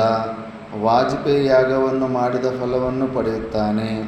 ಯುಧಿಷ್ಠಿರ, ಇಲಾಸ್ಪದ ತೀರ್ಥ ಸ್ನಾನವನ್ನು ಮುಗಿಸಿದ ನಂತರ ಯಾತ್ರಿಕನು ಕಿಂದಾನ ಮತ್ತು ಕಿಂಜಪ್ಯಗಳೆಂಬ ಸುಪ್ರಸಿದ್ಧವಾದ ತೀರ್ಥಕ್ಷೇತ್ರಗಳಿಗೆ ಪ್ರಯಾಣ ಮಾಡಬೇಕು. ಆ ತೀರ್ಥಗಳಲ್ಲಿ ಸ್ನಾನ ಮಾಡುವುದರಿಂದ ಅಪಾರವಾಗಿ ದಾನ ಮಾಡಿದ ಮತ್ತು ಅಸಂಖ್ಯಾತವಾಗಿ ಜಪ ಮಾಡಿದ ಫಲವು ಪ್ರಾಪ್ತಿಯಾಗುತ್ತದೆ. ಕಿಂದಾನ ಕಿಂಜಪ್ಯ ತೀರ್ಥಗಳ ಸ್ನಾನವನ್ನು ಮುಗಿಸಿಕೊಂಡು ಮುಂದೆ ಕಲಿಶಿ ತೀರ್ಥಕ್ಕೆ ಪ್ರಯಾಣ ಮಾಡಬೇಕು. ಜಿತೇಂದ್ರಿಯನಾಗಿ ಶ್ರದ್ಧೆಯಿಂದ ಕಲಶಿ ತೀರ್ಥದಲ್ಲಿ ಆಚಮನ ಮಾಡುವುದರಿಂದ ಸ್ನಾನ ಮಾಡುವುದರಿಂದ ಅಗ್ನಿಷ್ಠೋಮ ಯಾಗ ಮಾಡಿದ ಫಲವು ಪ್ರಾಪ್ತಿಯಾಗುತ್ತದೆ. ಯುಧಿಷ್ಠಿರ, ಹಿಂದೆ ಹೇಳಿದ ಸರಕ ತೀರ್ಥ ಕ್ಷೇತ್ರಕ್ಕೆ ಪೂರ್ವ ದಿಕ್ಕಿನಲ್ಲಿ ಮಂಗಳಕರವಾದ ಸುಪ್ರಸಿದ್ಧವಾದ ಅಂಬಾಜನ್ಮವೆಂಬ ಮಹಾತ್ಮರಾದ ನಾರದರ ತೀರ್ಥವಿದೆ. ಆ ತೀರ್ಥದಲ್ಲಿ ಸ್ನಾನ ಮಾಡಿದರೆ ನಾರದ ಮಹರ್ಷಿಗಳ ಅನುಗ್ರಹದಿಂದಾಗಿ ಮರಣಾಂತರ ಉತ್ತಮ ಲೋಕಗಳು ಪ್ರಾಪ್ತವಾಗುತ್ತವೆ. ಅಂಬಾಜನ್ಮ ತೀರ್ಥದ ಯಾತ್ರೆಯನ್ನು ಮುಗಿಸಿಕೊಂಡು ಶುಕ್ಲ ಪಕ್ಷದ ದಶಮಿಯ ದಿವಸ ಪುಂಡರೀಕ ತೀರ್ಥಕ್ಕೆ ಪ್ರಯಾಣ ಮಾಡಬೇಕು. ಆ ತೀರ್ಥದಲ್ಲಿ ಸ್ನಾನ ಮಾಡುವುದರಿಂದ ಪುಂಡರೀಕ ಯಾಗ ಮಾಡಿದ ಫಲವು ಲಭ್ಯವಾಗುತ್ತದೆ. ಪುಂಡರೀಕ ತೀರ್ಥ ಸ್ನಾನವನ್ನು ಮುಗಿಸಿದ ನಂತರ ಯಾತ್ರಿಕನು ತ್ರಿಲೋಕ ಪ್ರಸಿದ್ಧವಾದ ತ್ರಿವಿಷ್ಟಪತೀರ್ಥಕ್ಕೆ ಪ್ರಯಾಣ ಮಾಡಬೇಕು. ಆ ಕ್ಷೇತ್ರದಲ್ಲಿ ಸಕಲ ಪಾಪ ಪ್ರನಾಶಿನಿಯಾದ ವೈತರಣಿ ನದಿ ಇರುವುದು. ಆ ಪುಣ್ಯ ನದಿಯಲ್ಲಿ ಸ್ನಾನ ಮಾಡಿ ತ್ರಿಶೂಲಪಾಣಿಯಾದ ವೃಷಭಧ್ವಜನಾದ ಪರಮೇಶ್ವರನನ್ನು ಅನನ್ಯ ಭಕ್ತಿಯಿಂದ ಅರ್ಚನೆ ಮಾಡುವವನು ಸಕಲ ಪಾಪಗಳಿಂದಲೂ ವಿಮುಕ್ತನಾಗಿ ಪರಿಶುದ್ಧಾತ್ಮನಾಗಿ ಅವಸಾನ ನಂತರದಲ್ಲಿ ಸದ್ಗತಿಯನ್ನು ಪಡೆಯುತ್ತಾನೆ. ಯುಧಿಷ್ಠಿರ, ತ್ರಿವಿಷ್ಟಪ ಕ್ಷೇತ್ರದ ತೀರ್ಥಯಾತ್ರೆಯನ್ನು ಮುಗಿಸಿದ ನಂತರ ಯಾತ್ರಿಕನು ಮುಂದೆ ಉತ್ತಮೋತ್ತಮವಾದ ಫಲಕೀವನ ಕ್ಷೇತ್ರಕ್ಕೆ ಪ್ರಯಾಣ ಮಾಡಬೇಕು. ಆ ಪವಿತ್ರ ಕ್ಷೇತ್ರದಲ್ಲಿಯೇ ದೇವತೆಗಳು ಸಾವಿರಾರು ವರ್ಷಗಳ ಪರ್ಯಂತವಾಗಿ ತಪಸ್ಸನ್ನು ಮಾಡುತ್ತಿದ್ದರು. ಈಗಲೂ ಅಲ್ಲಿ ಸಕಲ ದೇವತೆಗಳ ಸಾನ್ನಿಧ್ಯವೂ ಇರುವುದು. ಫಲಕೀವನ ಕ್ಷೇತ್ರದಲ್ಲಿರುವ ದುಷ್ಟದ್ವತಿ ನದಿಯಲ್ಲಿ ಸ್ನಾನ ಮಾಡಿ ದೇವತೆಗಳನ್ನು ಅನನ್ಯ ಭಕ್ತಿಯಿಂದ ಅರ್ಚಿಸುವವನು ಅಗ್ನಿಷ್ಠೋಮ ಮತ್ತು ಅತಿರಾತ್ರಿ ಯಜ್ಞಗಳನ್ನು ಮಾಡಿ ಪಡೆಯುವ ಫಲಕ್ಕಿಂತಲೂ ಹೆಚ್ಚಾದ ಫಲಗಳನ್ನು ಪಡೆಯುತ್ತಾನೆ. ಆ ಕ್ಷೇತ್ರದಲ್ಲಿಯೇ ಸರ್ವ ದೇವತೀರ್ಥವೆಂಬ ಮತ್ತೊಂದು ತೀರ್ಥವಿದೆ. ಆ ತೀರ್ಥದಲ್ಲಿ ಸ್ನಾನ ಮಾಡುವವನು 1,000 ಗೋವುಗಳನ್ನು ದಾನ ಮಾಡಿದ ಫಲವನ್ನು ಪಡೆಯುತ್ತಾನೆ. ಸರ್ವದೇವ ತೀರ್ಥದ ಸಮೀಪದಲ್ಲಿಯೇ ಪಾಣಿಕಾತವೆಂಬ ಮತ್ತೊಂದು ತೀರ್ಥವಿದೆ. ಆ ತೀರ್ಥದಲ್ಲಿ ಸ್ನಾನ ಮಾಡಿ ದೇವತೆಗಳನ್ನು ಅನನ್ಯ ಭಕ್ತಿಯಿಂದ ಅರ್ಚನೆ ಮಾಡುವವನು ಅಗ್ನಿಷ್ಠೋಮ ಮತ್ತು ಅತಿರಾತ್ರ ಯಾಗವನ್ನು ಮಾಡಿ ಪಡೆಯುವ ಫಲಕ್ಕಿಂತಲೂ ಹೆಚ್ಚಿನ ಫಲವನ್ನು ರಾಜಸೂಯ ಯಾಗ ಮಾಡಿದ ಫಲವನ್ನು ಪಡೆದು ಅವಸಾನ ನಂತರದಲ್ಲಿ ಋಷಿ ಮಹರ್ಷಿಗಳಿಗೆ ಪ್ರಾಪ್ತವಾಗುವ ಉತ್ತಮ ಲೋಕಗಳನ್ನು ಪಡೆಯುತ್ತಾನೆ. ಈ ರೀತಿಯಾಗಿ ಫಲಕೀವನ ಕ್ಷೇತ್ರದ ಯಾತ್ರೆಯನ್ನು ಮುಗಿಸಿಕೊಂಡು ಯಾತ್ರಿಕನು ಮುಂದೆ ಮಿಶ್ರಕವೆಂಬ ತೀರ್ಥಕ್ಷೇತ್ರಕ್ಕೆ ಪ್ರಯಾಣ ಮಾಡಬೇಕು. ಮಹಾತ್ಮರಾದ ವ್ಯಾಸರು ಬ್ರಾಹ್ಮಣರಿಗಾಗಿ ಸಕಲ ತೀರ್ಥಗಳನ್ನು ಆ ಕ್ಷೇತ್ರದಲ್ಲಿ ಮಿಶ್ರ ಮಾಡಿದ ಕಾರಣದಿಂದಾಗಿ ಆ ತೀರ್ಥಕ್ಕೆ ಮಿಶ್ರಕ ತೀರ್ಥವೆಂದೇ ಹೆಸರಾಗಿದೆ. ಮಿಶ್ರಕ ತೀರ್ಥದಲ್ಲಿ ಸ್ನಾನ ಮಾಡುವುದರಿಂದ ಸಕಲ ತೀರ್ಥಗಳಲ್ಲಿಯೂ ಸ್ನಾನ ಮಾಡಿದ ಫಲವನ್ನು ಯಾತ್ರಿಕನು ಪಡೆಯುತ್ತಾನೆ. ಮಿಶ್ರಕ ತೀರ್ಥಕ್ಷೇತ್ರದ ಯಾತ್ರೆಯನ್ನು ಮುಗಿಸಿಕೊಂಡು ಯಾತ್ರಿಕನು ಮುಂದೆ ಪ್ರಸಿದ್ಧವಾದ ವ್ಯಾಸವನಕ್ಕೆ ಪ್ರಯಾಣ ಮಾಡಬೇಕು. ವ್ಯಾಸವನದಲ್ಲಿರುವಾಗ ಯಾತ್ರಿಕನು ನೇತಾಹಾರನಾಗಿ ಜಿತೇಂದ್ರಿಯನಾಗಿರಬೇಕು. ವ್ಯಾಸವನ ಕ್ಷೇತ್ರದಲ್ಲಿರುವ ಮನೋಜವ ತೀರ್ಥದಲ್ಲಿ ಸ್ನಾನ ಮಾಡುವುದರಿಂದ ಸಹಸ್ರ ಗೋವುಗಳನ್ನು ದಾನ ಮಾಡಿದ ಪುಣ್ಯವು ಲಭ್ಯವಾಗುತ್ತದೆ. ವ್ಯಾಸವನ ಕ್ಷೇತ್ರದ ಯಾತ್ರೆಯನ್ನು ಮುಗಿಸಿಕೊಂಡು ಮಧುವಟಿ ಕ್ಷೇತ್ರಕ್ಕೆ ಪ್ರಯಾಣ ಮಾಡಬೇಕು. ಆ ಮಧುವಟಿ ಕ್ಷೇತ್ರದಲ್ಲಿ ದೇವಿ ತೀರ್ಥವಿದೆ. ಆ ದೇವಿ ತೀರ್ಥದಲ್ಲಿ ಸ್ನಾನ ಮಾಡಿ ಶುಚೀಭೂತನಾಗಿ ಪಿತೃಗಳನ್ನು, ದೇವಿಯನ್ನು, ಇತರ ದೇವತೆಗಳನ್ನು ಅರ್ಚನೆ ಮಾಡುವವನು ದೇವಿಯ ಅನುಗ್ರಹವನ್ನು ಪಡೆಯುವುದಲ್ಲದೆ 1,000 ಗೋದಾನ ಮಾಡಿದ ಫಲವನ್ನು ಪಡೆಯುತ್ತಾನೆ. ಮಧುವಟಿ ತೀರ್ಥ ಕ್ಷೇತ್ರದ ಯಾತ್ರೆಯನ್ನು ಮುಗಿಸಿಕೊಂಡು ಕೌಶಿಕಿ ದುಷ್ಟದ್ವತಿ ನದಿಗಳ ಸಂಗಮ ಸ್ಥಾನಕ್ಕೆ ಪ್ರಯಾಣ ಮಾಡಬೇಕು. ಈ ಕೌಶಿಕಿ ನದಿ ಇಲ್ಲಿ ಲಕ್ನೋ, ಉತ್ತರ ಪ್ರದೇಶದಲ್ಲಿ ನಮ್ಮ ಆಶ್ರಮ ಪಕ್ಕದಿಂದನೇ ಸಣ್ಣಕ್ಕೆ ಹೋಗ್ತಾ ಇರುತ್ತೆ. ನೀವು ನೋಡಿದೆಯಲ್ಲ. ಆ ಸಂಗಮ ಸ್ಥಾನದಲ್ಲಿ ಸ್ನಾನ ಮಾಡುವವನು ಸಕಲ ಪಾಪಗಳಿಂದಲೂ ವಿಮುಕ್ತನಾಗುತ್ತಾನೆ. ಸಂಗಮ ಸ್ನಾನವನ್ನು ಮುಗಿಸಿದ ನಂತರ ವ್ಯಾಸಸ್ಥಲಿ ಎಂಬ ಪುಣ್ಯಕ್ಷೇತ್ರಕ್ಕೆ ಪ್ರಯಾಣ ಮಾಡಬೇಕು. ಆ ಸ್ಥಳದಲ್ಲಿ ಹಿಂದೆ ಪುತ್ರಶೋಕ ಪೀಡಿತರಾದ ವ್ಯಾಸರು ತಮ್ಮ ಶರೀರ ತ್ಯಾಗ ಮಾಡಲು ನಿರ್ಧರಿಸಿದಾಗ ದೇವತೆಗಳು ಬಂದು ಅವರನ್ನು ಸಮಾಧಾನಪಡಿಸಿದರು. ಆದುದರಿಂದ ಆ ಸ್ಥಳಕ್ಕೆ ವ್ಯಾಸಸ್ಥಲಿ ಎಂದು ಹೆಸರಾಯಿತು. ಇಲ್ಲಿ ನೋಡ್ರಿ, ವ್ಯಾಸರು ಕೂಡ ಪುತ್ರಶೋಕ ಪೀಡಿತರಾಗಿ ಶುಕದೇವನು ಬಿಟ್ಟು ಹೋಗಿದ್ದಕ್ಕೇನು ಮತ್ತೆ ಪ್ರಾಣ ಬಿಡಬೇಕಂತ ಪ್ರಯತ್ನ ಮಾಡಿದ್ರು. ದೇವತೆಗಳು ಬಂದು ಸಮಾಧಾನ ಮಾಡಿದ್ರು. ಮತ್ತು ಈ ಅಹಮಮ ಭಾವಗಳು ವ್ಯಾಸಾಯ ವಿಷ್ಣು ರೂಪಾಯ ಅಂತ ಅವ್ರನ್ನೇ ಬಿಟ್ಟಿಲ್ಲ, ಇನ್ನು ನಮ್ಮಗಳು ಬಿಡ್ತಾವ ಅನ್ನೋದು ಯೋಚನೆ ಮಾಡಬೇಕು. ವ್ಯಾಸಸ್ಥಲ ಕ್ಷೇತ್ರದ ಯಾತ್ರೆ ಮಾಡುವವನು ಸಹಸ್ರ ಗೋವುಗಳನ್ನು ದಾನ ಮಾಡಿದ ಫಲವನ್ನು ಪಡೆಯುತ್ತಾನೆ. ವ್ಯಾಸಸ್ಥಲಿ ಕ್ಷೇತ್ರದ ಯಾತ್ರೆಯನ್ನು ಮುಗಿಸಿಕೊಂಡು ಮುಂದೆ ಕಿಂದತ್ತಿ ತೀರ್ಥಕ್ಷೇತ್ರಕ್ಕೆ ಪ್ರಯಾಣ ಮಾಡಬೇಕು. ಆ ತೀರ್ಥಕ್ಷೇತ್ರದಲ್ಲಿ 96 ಮುಷ್ಟಿಗಳಷ್ಟು ಎಳ್ಳನ್ನು ದಾನ ಮಾಡುವುದರಿಂದ ಋಣಮುಕ್ತನಾಗಿ ಸಕಲೇಷ್ಟಾರ್ಥಗಳನ್ನು ಪಡೆಯುತ್ತಾನೆ. ಕಿಂದತ್ತಕೂಪದ ಸಮೀಪದಲ್ಲಿಯೇ ವೇದಿ ತೀರ್ಥವಿದೆ. ಆ ತೀರ್ಥದಲ್ಲಿ ಸ್ನಾನ ಮಾಡುವವನು 1,000 ಗೋವುಗಳನ್ನು ದಾನ ಮಾಡಿದ ಫಲವನ್ನು ಪಡೆಯುತ್ತಾನೆ. ವೇದಿ ತೀರ್ಥವಲ್ಲದೆ ಅದೇ ಕ್ಷೇತ್ರದಲ್ಲಿ ಅಹಸ್ಸು ಎಂಬ ಸುದಿನಗಳೆಂಬ ಲೋಕಪ್ರಸಿದ್ಧವಾದ ಮತ್ತೆರಡು ತೀರ್ಥಗಳು ಇವೆ. ಅವುಗಳಲ್ಲಿ ಸ್ನಾನ ಮಾಡುವುದರಿಂದ ಸೂರ್ಯಲೋಕವು ಲಭ್ಯವಾಗುತ್ತದೆ. ಕಿಂದತ್ತ ತೀರ್ಥಕ್ಷೇತ್ರದ ಯಾತ್ರೆಯನ್ನು ಮುಗಿಸಿಕೊಂಡು ಮುಂದೆ ತ್ರಿಲೋಕ ಪ್ರಸಿದ್ಧವಾದ ಮೃಗಧೂಮ ಕ್ಷೇತ್ರಕ್ಕೆ ಪ್ರಯಾಣ ಮಾಡಬೇಕು. ಆ ಪವಿತ್ರ ಕ್ಷೇತ್ರದಲ್ಲಿ ಪರಮ ಪವಿತ್ರಳಾದ ಗಂಗೆಯು ಪ್ರವಹಿಸುತ್ತಾಳೆ.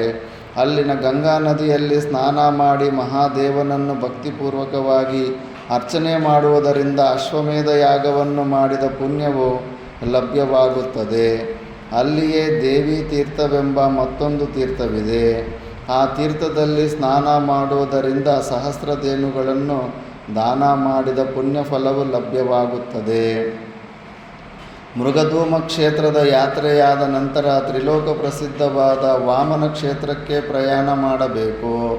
ಆ ಕ್ಷೇತ್ರದಲ್ಲಿರೋ ವಿಷ್ಣು ಪದತೀರ್ಥದಲ್ಲಿ ಸ್ನಾನ ಮಾಡಿ ಕ್ಷೇತ್ರದ ಅಧಿದೇವತೆಯಾದ ವಾಮನ ಮೂರ್ತಿಯನ್ನು ಅರ್ಚನೆ ಮಾಡುವವನು ಸಕಲ ಪಾಪಗಳನ್ನು ಕಳೆದುಕೊಂಡು ಅವಸಾನ ನಂತರದಲ್ಲಿ ವಿಷ್ಣು ಲೋಕವನ್ನು ಸೇರುತ್ತಾನೆ.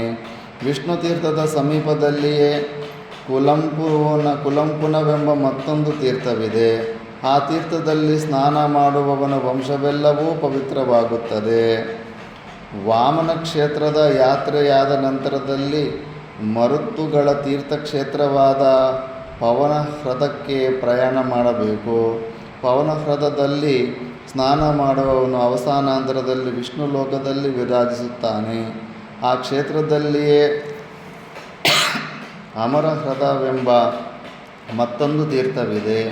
ಆ ಪವಿತ್ರವಾದ ಹ್ರದದಲ್ಲಿ ಸ್ನಾನ ಮಾಡಿ ದೇವಾಧಿಪನಾದ ಇಂದ್ರನನ್ನು ಭಕ್ತಿಪೂರ್ವಕವಾಗಿ ಅರ್ಚನೆ ಮಾಡುವವನು ಅವಸಾನಾಂತರದಲ್ಲಿ ದೇವತೆಗಳ ಅನುಗ್ರಹದಿಂದ ಸ್ವರ್ಗಲೋಕದಲ್ಲಿ ಪುರಸ್ಕೃತನಾಗುತ್ತಾನೆ. ಆ ಕ್ಷೇತ್ರದಲ್ಲಿಯೂ ಇರುವ ಶಾಲಿಹೋತ್ರ ಮಹರ್ಷಿಯ ಶಾಲಿ ಸೂರ್ಯ ತೀರ್ಥದಲ್ಲಿ ಸ್ನಾನ ಮಾಡುವವನು ಸಹಸ್ರ ಗೋವುಗಳನ್ನು ದಾನ ಮಾಡಿದ ಫಲವನ್ನು ಪಡೆಯುತ್ತಾನೆ.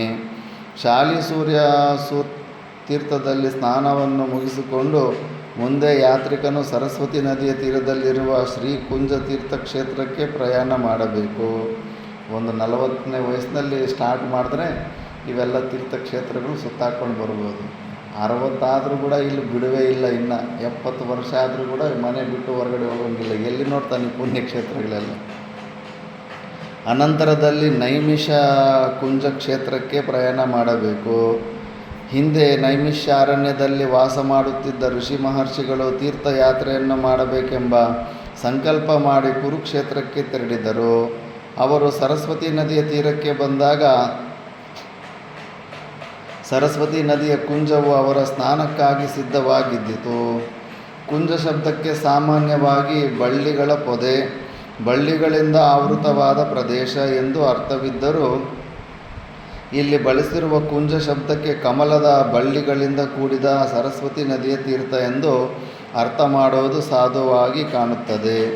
ಸರಸ್ವತಿ ನದಿಯ ಸಮೀಪದಲ್ಲಿದ್ದ ಆ ಕುಂಜದಲ್ಲಿ ನೈಮಿಷಾರಣ್ಯದಿಂದ ಬಂದ ಋಷಿ ಮಹರ್ಷಿಗಳು ಸ್ನಾನ ಮಾಡಿ ವಿಶ್ರಮಿಸಿಕೊಂಡರಾದ ಕಾರಣ ಈ ಕುಂಜಕ್ಕೆ ನೈಮಿಷ್ಯ ಕುಂಜವೆಂದೇ ಹೆಸರಾಯಿತು. ನೈಮಿಷ ಕುಂಜದಲ್ಲಿ ಸ್ನಾನ ಮಾಡುವವನು ಅಗ್ನಿಷ್ಠೋಮ ಯಾಗವನ್ನು ಮಾಡಿದ ಫಲವನ್ನು ಪಡೆಯುತ್ತಾನೆ. ನೈಮಿಷ ಕುಂಜದಲ್ಲಿ ಸ್ನಾನ ಮಾಡಿದ ನಂತರ ಯಾತ್ರಿಕನು ಕನ್ಯಾತೀರ್ಥಕ್ಕೆ ಪ್ರಯಾಣ ಮಾಡಬೇಕು. ಆ ಕನ್ಯಾತೀರ್ಥದಲ್ಲಿ ಸ್ನಾನ ಮಾಡುವುದರಿಂದ ಸಹಸ್ರಧೇನುಗಳನ್ನು ದಾನ ಮಾಡಿದ ಪುಣ್ಯವೂ ಲಭಿಸುತ್ತದೆ. ಕನ್ಯಾತೀರ್ಥ ಕ್ಷೇತ್ರದ ಯಾತ್ರೆಯನ್ನು ಮುಗಿಸಿದ ನಂತರ ಬ್ರಹ್ಮತೀರ್ಥಕ್ಕೆ ಪ್ರಯಾಣ ಮಾಡಬೇಕು. ಬ್ರಾಹ್ಮಣನನ್ನು ಬಿಟ್ಟು ಉಳಿದ ಕ್ಷತ್ರಿಯ ವೈಶ್ಯ ಶೂದ್ರರು ಆ ತೀರ್ಥದಲ್ಲಿ ಸ್ನಾನ ಮಾಡಿದಲ್ಲಿ ಬ್ರಾಹ್ಮಣ್ಯವನ್ನು ಪಡೆಯುತ್ತಾರೆ. ಬ್ರಾಹ್ಮಣನಾದವನು ಸ್ನಾನ ಮಾಡಿದ್ದಲ್ಲಿ ಆತ್ಮಶುದ್ಧಿಯನ್ನು ಹೊಂದಿ ಬ್ರಹ್ಮ ಸಾಕ್ಷಾತ್ಕಾರವನ್ನು ಪಡೆಯುತ್ತಾನೆ. ಬ್ರಹ್ಮತೀರ್ಥದ ಯಾತ್ರೆಯಾದ ನಂತರ ಯಾತ್ರಿಕನು ಉತ್ತಮೋತ್ತಮವಾದ ಸೋಮತೀರ್ಥಕ್ಕೆ ಪ್ರಯಾಣ ಮಾಡಬೇಕು. ಆ ತೀರ್ಥದಲ್ಲಿ ಸ್ನಾನ ಮಾಡುವವನು ಅವಸಾನ ನಂತರದಲ್ಲಿ ಚಂದ್ರಲೋಕವನ್ನು ಸೇರುತ್ತಾನೆ. ಸೋಮತೀರ್ಥದ ಯಾತ್ರೆಯನ್ನು ಮುಗಿಸಿಕೊಂಡು ಸಪ್ತಸಾರಸ್ವತ ತೀರ್ಥಕ್ಕೆ ಪ್ರಯಾಣ ಮಾಡಬೇಕು. ಆ ಸಪ್ತಸಾರಸ್ವತ ಮಹಾಕ್ಷೇತ್ರದಲ್ಲಿ ಮಂಕಣಕನೆಂಬ ಮಹರ್ಷಿಯು ಅನೇಕ ವರ್ಷಗಳ ಪರ್ಯಂತವಾಗಿ ತಪಸ್ಸನ್ನು ಮಾಡಿ ಸಿದ್ಧಿಯನ್ನು ಪಡೆದು ಲೋಕವಿಖ್ಯಾತನಾದನು. ಯುಧಿಷ್ಠಿರ, ಇಷ್ಟು ಮಾತ್ರವಲ್ಲದೆ ಮಂಕಣಕ ಮಹರ್ಷಿಯ ವಿಷಯವಾಗಿ ಮತ್ತೊಂದು ಇತಿಹಾಸವೂ ಇರುವುದು. ಆ ಮಹರ್ಷಿಯು ದರ್ಬೆಯನ್ನು ತರಲು ಹೋದಾಗ ಚೂಪಾದ ದರ್ಬೆಯು ಆತನ ಕೈಗೆ ತಗುಲಿ ಸ್ವಲ್ಪ ಗಾಯವಾಯಿತು. ಗಾಯಗೊಂಡು ಅವನ ಹಸ್ತದಿಂದ ರಕ್ತವು ಪ್ರವಹಿಸುವುದರ ಬದಲಾಗಿ ಶಾಖರಸವು ಅಂದರೆ ಕಾಯಿ ಪಲ್ಯಗಳ ರಸ ಪ್ರವಹಿಸತೊಡಗಿತು. ಆ ಆಶ್ಚರ್ಯನ್ನು ಕಂಡು ಮಂಕಣಕನು ಕುಣಿದಾಡತೊಡಗಿದನು. ಅವನ ಕಣ್ಣುಗಳ ವಿಕಸಿತವಾದವು. ಮಹಾತಪಸ್ವಿಯಾದ ಮಂಕಣಕನು ಆಶ್ಚರ್ಯಚಕಿತನಾಗಿ ಕುಣಿದಾಡತೊಡಗಿದಾಗ ಅವನ ಮಹಾ ತೇಜಸ್ಸಿನ ಪ್ರಭಾವದಿಂದಾಗಿ ಅವನ ಸುತ್ತಲೂ ಇದ್ದ ಸ್ಥಾವರ ಜಂಗಮಗಳು ಕುಣಿದಾಡತೊಡಗಿದವು. ಅವನ ತಪಸ್ಸಿನ ಪ್ರಭಾವವು ಸರ್ವತ್ರ ವ್ಯಾಪಿಸಿ ಪ್ರಪಂಚವೇ ಅವನ ಜೊತೆಯಲ್ಲಿ ನೃತ್ಯ ಮಾಡಲು ಪ್ರಾರಂಭಿಸುವುದೋ ಎಂಬ ಭ್ರಾಂತಿಯು ದೇವತೆಗಳಿಗೆ ಉಂಟಾಯಿತು. ಒಡನೆಯೇ ದೇವತೆಗಳು ಬ್ರಹ್ಮ ಪುರಸ್ಸರರಾಗಿ ಮಹಾದೇವನ ಬಳಿಗೆ ಹೋಗಿ ಅವನನ್ನು ನಾನಾ ರೀತಿಯಲ್ಲಿ ಸ್ತೋತ್ರ ಮಾಡಿ ಬೇಡಿಕೊಂಡರು. ಮಹಾದೇವನೇ, ಮಹರ್ಷಿ ಮಂಕಣಕನು ನೃತ್ಯ ಮಾಡುತ್ತಿದ್ದರೆ ಅವನ ತಪಸ್ಸಿನ ಪ್ರಭಾವದಿಂದಾಗಿ ಸುತ್ತಮುತ್ತಲಿನ ಸ್ಥಾವರ ಜಂಗಮಗಳೆಲ್ಲವೂ ಅವನ ಜೊತೆಯಲ್ಲಿ ನೃತ್ಯ ಮಾಡಲು ಉಪಕ್ರಮಿಸಿವೆ. ಆದುದರಿಂದ ನೀನೀಗಲೇ ದಯಮಾಡಿ ಆ ಮಹರ್ಷಿಯ ನೃತ್ಯವನ್ನು ನಿಲ್ಲಿಸು, ಅವನ ಮುಂದೆ ನೃತ್ಯವಾಡದಂತೆ ಮಾಡು. ದೇವತೆಗಳ ಆ ಪ್ರಾರ್ಥನೆಗೆ ಪ್ರಸನ್ನನಾದ ಮಹಾದೇವನು ದೇವತೆಗಳಿಗೆ ತಥಾಸ್ತು ಎಂದು ಅಭಯವಚನವನ್ನಿತ್ತು ಅವರಿಗೆ ಹಿತವನ್ನುಂಟು ಮಾಡುವ ಆಶಯದಿಂದ ಮಂಕಣಕ ಮಹರ್ಷಿಯ ಬಳಿಗೆ ಹೋಗಿ ಅವನೊಡನೆ ಹೇಳಿದನು. ಧರ್ಮಾತ್ಮನಾದ ಮಹರ್ಷಿಯೇ, ನೃತ್ಯವನ್ನೇಕೆ ಮಾಡುತ್ತಿರುವೆ? ನೀನು ಕುಣಿದಾಡಿ ಆನಂದ ಪಡುವ ಕಾರಣವಾದರೂ ಏನಿದೆ? ಅಷ್ಟೊಂದು ಹೆಚ್ಚಿನ ಸಂತೋಷದ ಕಾರಣವನ್ನು ತಿಳಿಸು. ಬ್ರಾಹ್ಮಣ ವೇಷಧಾರಿಯಾದ ಮಹಾದೇವನನ್ನು ಕುರಿತು ಮಹರ್ಷಿಯು ನೈಜವಾದ ಉತ್ತರವನ್ನಿತ್ತನು. ಬ್ರಾಹ್ಮಣೋತ್ತಮನೇ, ನಾನೊಬ್ಬ ತಪಸ್ವಿಯು ಧರ್ಮ ಮಾರ್ಗವನ್ನೇ ಅನುಸರಿಸಿ ನಡೆಯುತ್ತಿರುವೆನು. ನನ್ನ ಕೈಯಿನ ಗಾಯದಿಂದ ಹರಿಯುತ್ತಿರುವ ಶಾಖರಸವನ್ನಾದರೂ ನೋಡು. ವಿಪ್ರನೇ, ರಕ್ತವು ಬರುವುದಕ್ಕೆ ಬದಲಾಗಿ ಗಾಯದ ಮೂಲಕ ಶಾಖರಸವು ಒಂದೊಂದು ಬಂದುದೇ ನನ್ನ ಅಮಿತಾನಂದಕ್ಕೆ ಕಾರಣವಾಗಿದೆ. ಆನಂದಾಧಿಕ್ಯದಿಂದ ನೃತ್ಯ ಮಾಡುತ್ತಿದ್ದೇನೆ. ಶಾಖರಸವು ಗಾಯದಿಂದ ಬಂದದ್ದಕ್ಕೆ ಮೋಹಗೊಂಡ ಮಹರ್ಷಿಯನ್ನು ನೋಡಿ ಮಹಾದೇವನೊಮ್ಮೆ ನಸುನಕ್ಕಿ ಮಂಕಣಕನಿಗೆ ಹೇಳಿದನು, ಮಂಕಣಕ, ನಿನ್ನ ಗಾಯದಿಂದ ಶಾಖರಸವು ಬಂದಿರುವುದಕ್ಕೆ ನಾನು ಆಶ್ಚರ್ಯಪಡುವುದಿಲ್ಲ. ನೀನು ನನ್ನ ಹಸ್ತವನ್ನು ನೋಡು ಎಂದು ಹೇಳಿ ಬ್ರಾಹ್ಮಣ ವೇಷಧಾರಿಯಾದ ಮಹೇಶ್ವರನು ಬೆರಳಿನ ತುದಿಯಿಂದ ತನ್ನ ಎಡಗೈನ ಹೆಬ್ಬಟ್ಟನ್ನು ಗಟ್ಟಿಯಾಗಿ ಅಮುಕಿದನು. ಒಡನೆಯೇ ಹೆಬ್ಬಟ್ಟು ಗಾಯಗೊಂಡಿತು. ಗಾಯಗೊಂಡ ಸ್ಥಳದಿಂದ ರಕ್ತವು ಪ್ರವಹಿಸುವುದರ ಬದಲಾಗಿ ಮಂಜುಗಡ್ಡೆಗೆ ಸಮಾನವಾದ ಬಿಳಿಯ ಭಸ್ಮವು ಹೊರಹೊಮ್ಮಿತು. ಒಡನೆಯ ಮಂಕಣಕನು ಬಂದಿರುವವನು ಪರಶಿವನೇ ಎಂದು ನಿಶ್ಚಯಿಸಿ ಮಹಾದೇವನ ಪಾದಾರವಿಂದಗಳಲ್ಲಿ ಬಿದ್ದನು. ರುದ್ರನಿಗಿಂತಲೂ ಶ್ರೇಷ್ಠನಾದ ದೇವನು ಬೇರೊಬ್ಬನಿಲ್ಲವೆಂದು ಮಂಕಣಕನು ನಿರ್ಧರಿಸಿ ಪರಮೇಶ್ವರನನ್ನು ಭಕ್ತಿಪೂರ್ವಕವಾಗಿ ಸ್ತೋತ್ರ ಮಾಡಲು ಉಪಕ್ರಮಿಸಿದನು. ಮಹಾನುಭಾವ ಶೂಲಪಾಣಿಯೇ, ನೀನು ದೇವತೆಗಳಿಗೂ ಅಸುರರಿಗೂ ಮತ್ತು ಸಕಲ ಜಗತ್ತಿಗಳಿಗೂ ಶರಣ್ಯನಾಗಿರುವೆ. ಚರಾಚರಾತ್ಮಕವಾದ ಈ ತ್ರೈಲೋಕ್ಯವು ನಿನ್ನಿಂದಲೇ ಸೃಷ್ಟವಾಗಿದೆ. ಕಲ್ಪಾಂತರದಲ್ಲಿ ಎಲ್ಲವನ್ನೂ ನೀನೇ ಧ್ವಂಸ ಮಾಡುವೆ. ನೀನ್ಯಾರು, ನಿನ್ನ ನಿಜ ಸ್ವರೂಪವೇನು ಎಂಬುದನ್ನು ದೇವತೆಗಳೂ ಅರಿಯರು. ಹೀಗಿರುವಾಗ ನನ್ನಂಥವನಿಂದ ನಿನ್ನ ಅಪಾರ ಮಹಿಮೆಯನ್ನು ತಿಳಿಯಲು ಹೇಗೆ ತಾನೇ ಸಾಧ್ಯವಾದೀತು? ಬ್ರಹ್ಮಪುರಸ್ಸರರಾದ ದೇವತೆಗಳೆಲ್ಲರೂ ನಿನ್ನಲ್ಲಿಯೇ ಇದ್ದಾರೆ. ಕಾರ್ಯಕಾರಣಗಳೆರಡೂ ನೀನೇ ಆಗಿರುವೆ. ಕಾರ್ಯ ಮಾಡುವವನು ಮಾಡಿಸುವವನು ನೀನೇ. ಸಕಲ ಲೋಕಗಳು ನಿನ್ನಲ್ಲಿಯೇ ಇವೆ. ಲೋಕಗಳೆಲ್ಲವೂ ನೀನೇ ಆಗಿರುತ್ತೀಯ. ನಿನ್ನ ದಿವ್ಯಾನುಗ್ರಹದಿಂದ ದೇವತೆಗಳು ಯಾವ ವಿಧವಾದ ಭೀತಿಯೂ ಇಲ್ಲದೆ ಆನಂದದಿಂದ ಕಾಲ ಕಳೆಯುತ್ತಾರೆ. ಮಹರ್ಷಿಯು ಮಹಾದೇವನನ್ನು ಹೀಗೆ ಸ್ತೋತ್ರ ಮಾಡಿ ಪುನಃ ಪ್ರಾರ್ಥಿಸಿದನು. ದೇವದೇವನೇ, ನನ್ನ ತಪಸ್ಸಿಗೆ ಸ್ವಲ್ಪವೂ ಕುಂದುಂಟಾಗದಂತೆ ಅನುಗ್ರಹಿಸು ಮಹಾನುಭಾವ. ಮಹರ್ಷಿಯ ಮಾತನ್ನು ಕೇಳಿ ಮಹಾದೇವನು ನಸುನಗುತ್ತಾ ಹೇಳಿದನು, ಮಹಾಮುನಿಯೇ, ನನ್ನ ಅನುಗ್ರಹದಿಂದಾಗಿ ನಿನ್ನ ತಪಸ್ಸು 1000 ಪಾಲು ಅಭಿವೃದ್ಧಿ ಹೊಂದಲಿ. ನಾನು ನಿನ್ನೊಡನೆ ಈ ಆಶ್ರಮದಲ್ಲಿಯೇ ವಾಸ ಮಾಡುತ್ತೇನೆ. ಯಾತ್ರಿಕರು ನಿನ್ನ ಆಶ್ರಮದಲ್ಲಿರುವ ಈ ಸಪ್ತಸಾರಸ್ವತ ತೀರ್ಥದಲ್ಲಿ ಸ್ನಾನ ಮಾಡಿ ನಿನ್ನ ಆಶ್ರಮವಾಸಿಯಾಗಿರುವ ನನ್ನನ್ನು ಭಕ್ತಿಯಿಂದ ಪೂಜಿಸಿದರೆ ಅವರು ಇಹಲೋಕದಲ್ಲಿ ತಮ್ಮ ಮನೋಭಿಲಾಷೆಗಳೆಲ್ಲವನ್ನೂ ಪೂರೈಸಿಕೊಂಡು ಅವಸಾನಾಂತರದಲ್ಲಿ ಸದ್ಗತಿಯನ್ನು ಪಡೆಯುತ್ತಾರೆ. ಅವರಿಗೆ ಉತ್ತಮೋತ್ತಮವಾದ ಸಾರಸ್ವತ ಲೋಕವು ಸಿಕ್ಕುವುದರಲ್ಲಿ ಸಂಶಯವೇ ಇಲ್ಲ. ಮಹಾದೇವನು ಹೀಗೆ ಹೇಳಿ ಅಲ್ಲಿಯೇ ಅಂತರ್ಧಾನ ಹೊಂದಿದನು.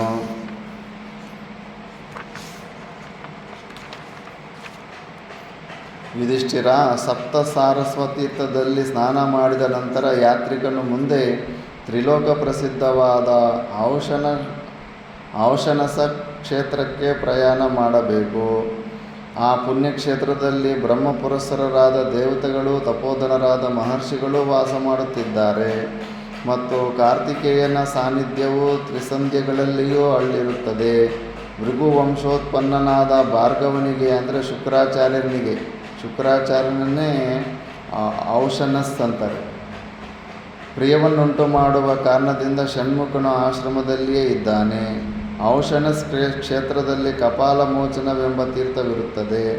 ಆ ತೀರ್ಥದಲ್ಲಿ ಸ್ನಾನ ಮಾಡುವವನು ಸಕಲ ಪಾಪಗಳಿಂದಲೂ ವಿಮುಕ್ತನಾಗುತ್ತಾನೆ. ಕಪಾಲ ಮೋಚನದಲ್ಲಿ ಸ್ನಾನವನ್ನು ಮುಗಿಸಿಕೊಂಡು ಅಗ್ನಿತೀರ್ಥಕ್ಕೆ ಹೋಗಬೇಕು. ಅಗ್ನಿತೀರ್ಥದಲ್ಲಿ ಸ್ನಾನ ಮಾಡುವವನು ಅವಸಾನಾನಂತರದಲ್ಲಿ ಅಗ್ನಿಲೋಕವನ್ನು ಹೊಂದುವುದಲ್ಲದೆ ತನ್ನ ವಂಶದವರೆಲ್ಲರನ್ನೂ ಉದ್ಧಾರ ಮಾಡುತ್ತಾನೆ. ಆ ಕ್ಷೇತ್ರದಲ್ಲಿಯೇ ವಿಶ್ವಾಮಿತ್ರ ತೀರ್ಥವೆಂಬ ಸುಪ್ರಸಿದ್ಧವಾದ ಮತ್ತೊಂದು ತೀರ್ಥವಿದೆ. ಆ ತೀರ್ಥದಲ್ಲಿ ಸ್ನಾನ ಮಾಡುವವನು ಜನ್ಮಾಂತರದಲ್ಲಿ ಬ್ರಾಹ್ಮಣನಾಗಿ ಹುಟ್ಟುತ್ತಾನೆ. ವಿಶ್ವಾಮಿತ್ರ ತೀರ್ಥದಲ್ಲಿ ಸ್ನಾನ ಮಾಡಿಕೊಂಡು ಬ್ರಹ್ಮಯೋನಿ ಎಂಬ ತೀರ್ಥಕ್ಷೇತ್ರಕ್ಕೆ ಪ್ರಯಾಣ ಮಾಡಬೇಕು. ಚಿತ್ತಶುದ್ಧಿಯಿಂದಲೂ ಜಿತೇಂದ್ರಿಯತ್ವದಿಂದಲೂ ಇದ್ದು ಆ ಬ್ರಹ್ಮಯೋನಿ ತೀರ್ಥದಲ್ಲಿ ಸ್ನಾನ ಮಾಡುವುದರಿಂದ ಅವಸಾನಾನಂತರದಲ್ಲಿ ಬ್ರಹ್ಮಲೋಕವೂ ಲಭ್ಯವಾಗುತ್ತದೆ. ಮತ್ತು ಸ್ನಾನ ಮಾಡುವ ಯಾತ್ರಿಕನ ಹಿಂದಿನ ಮತ್ತು ಮುಂದಿನ 7 ತಲೆಮಾರಿನವರು ಪವಿತ್ರರಾಗುತ್ತಾರೆ. ಇದರಲ್ಲಿ ಯಾವ ಸಂಶಯವೂ ಇಲ್ಲ.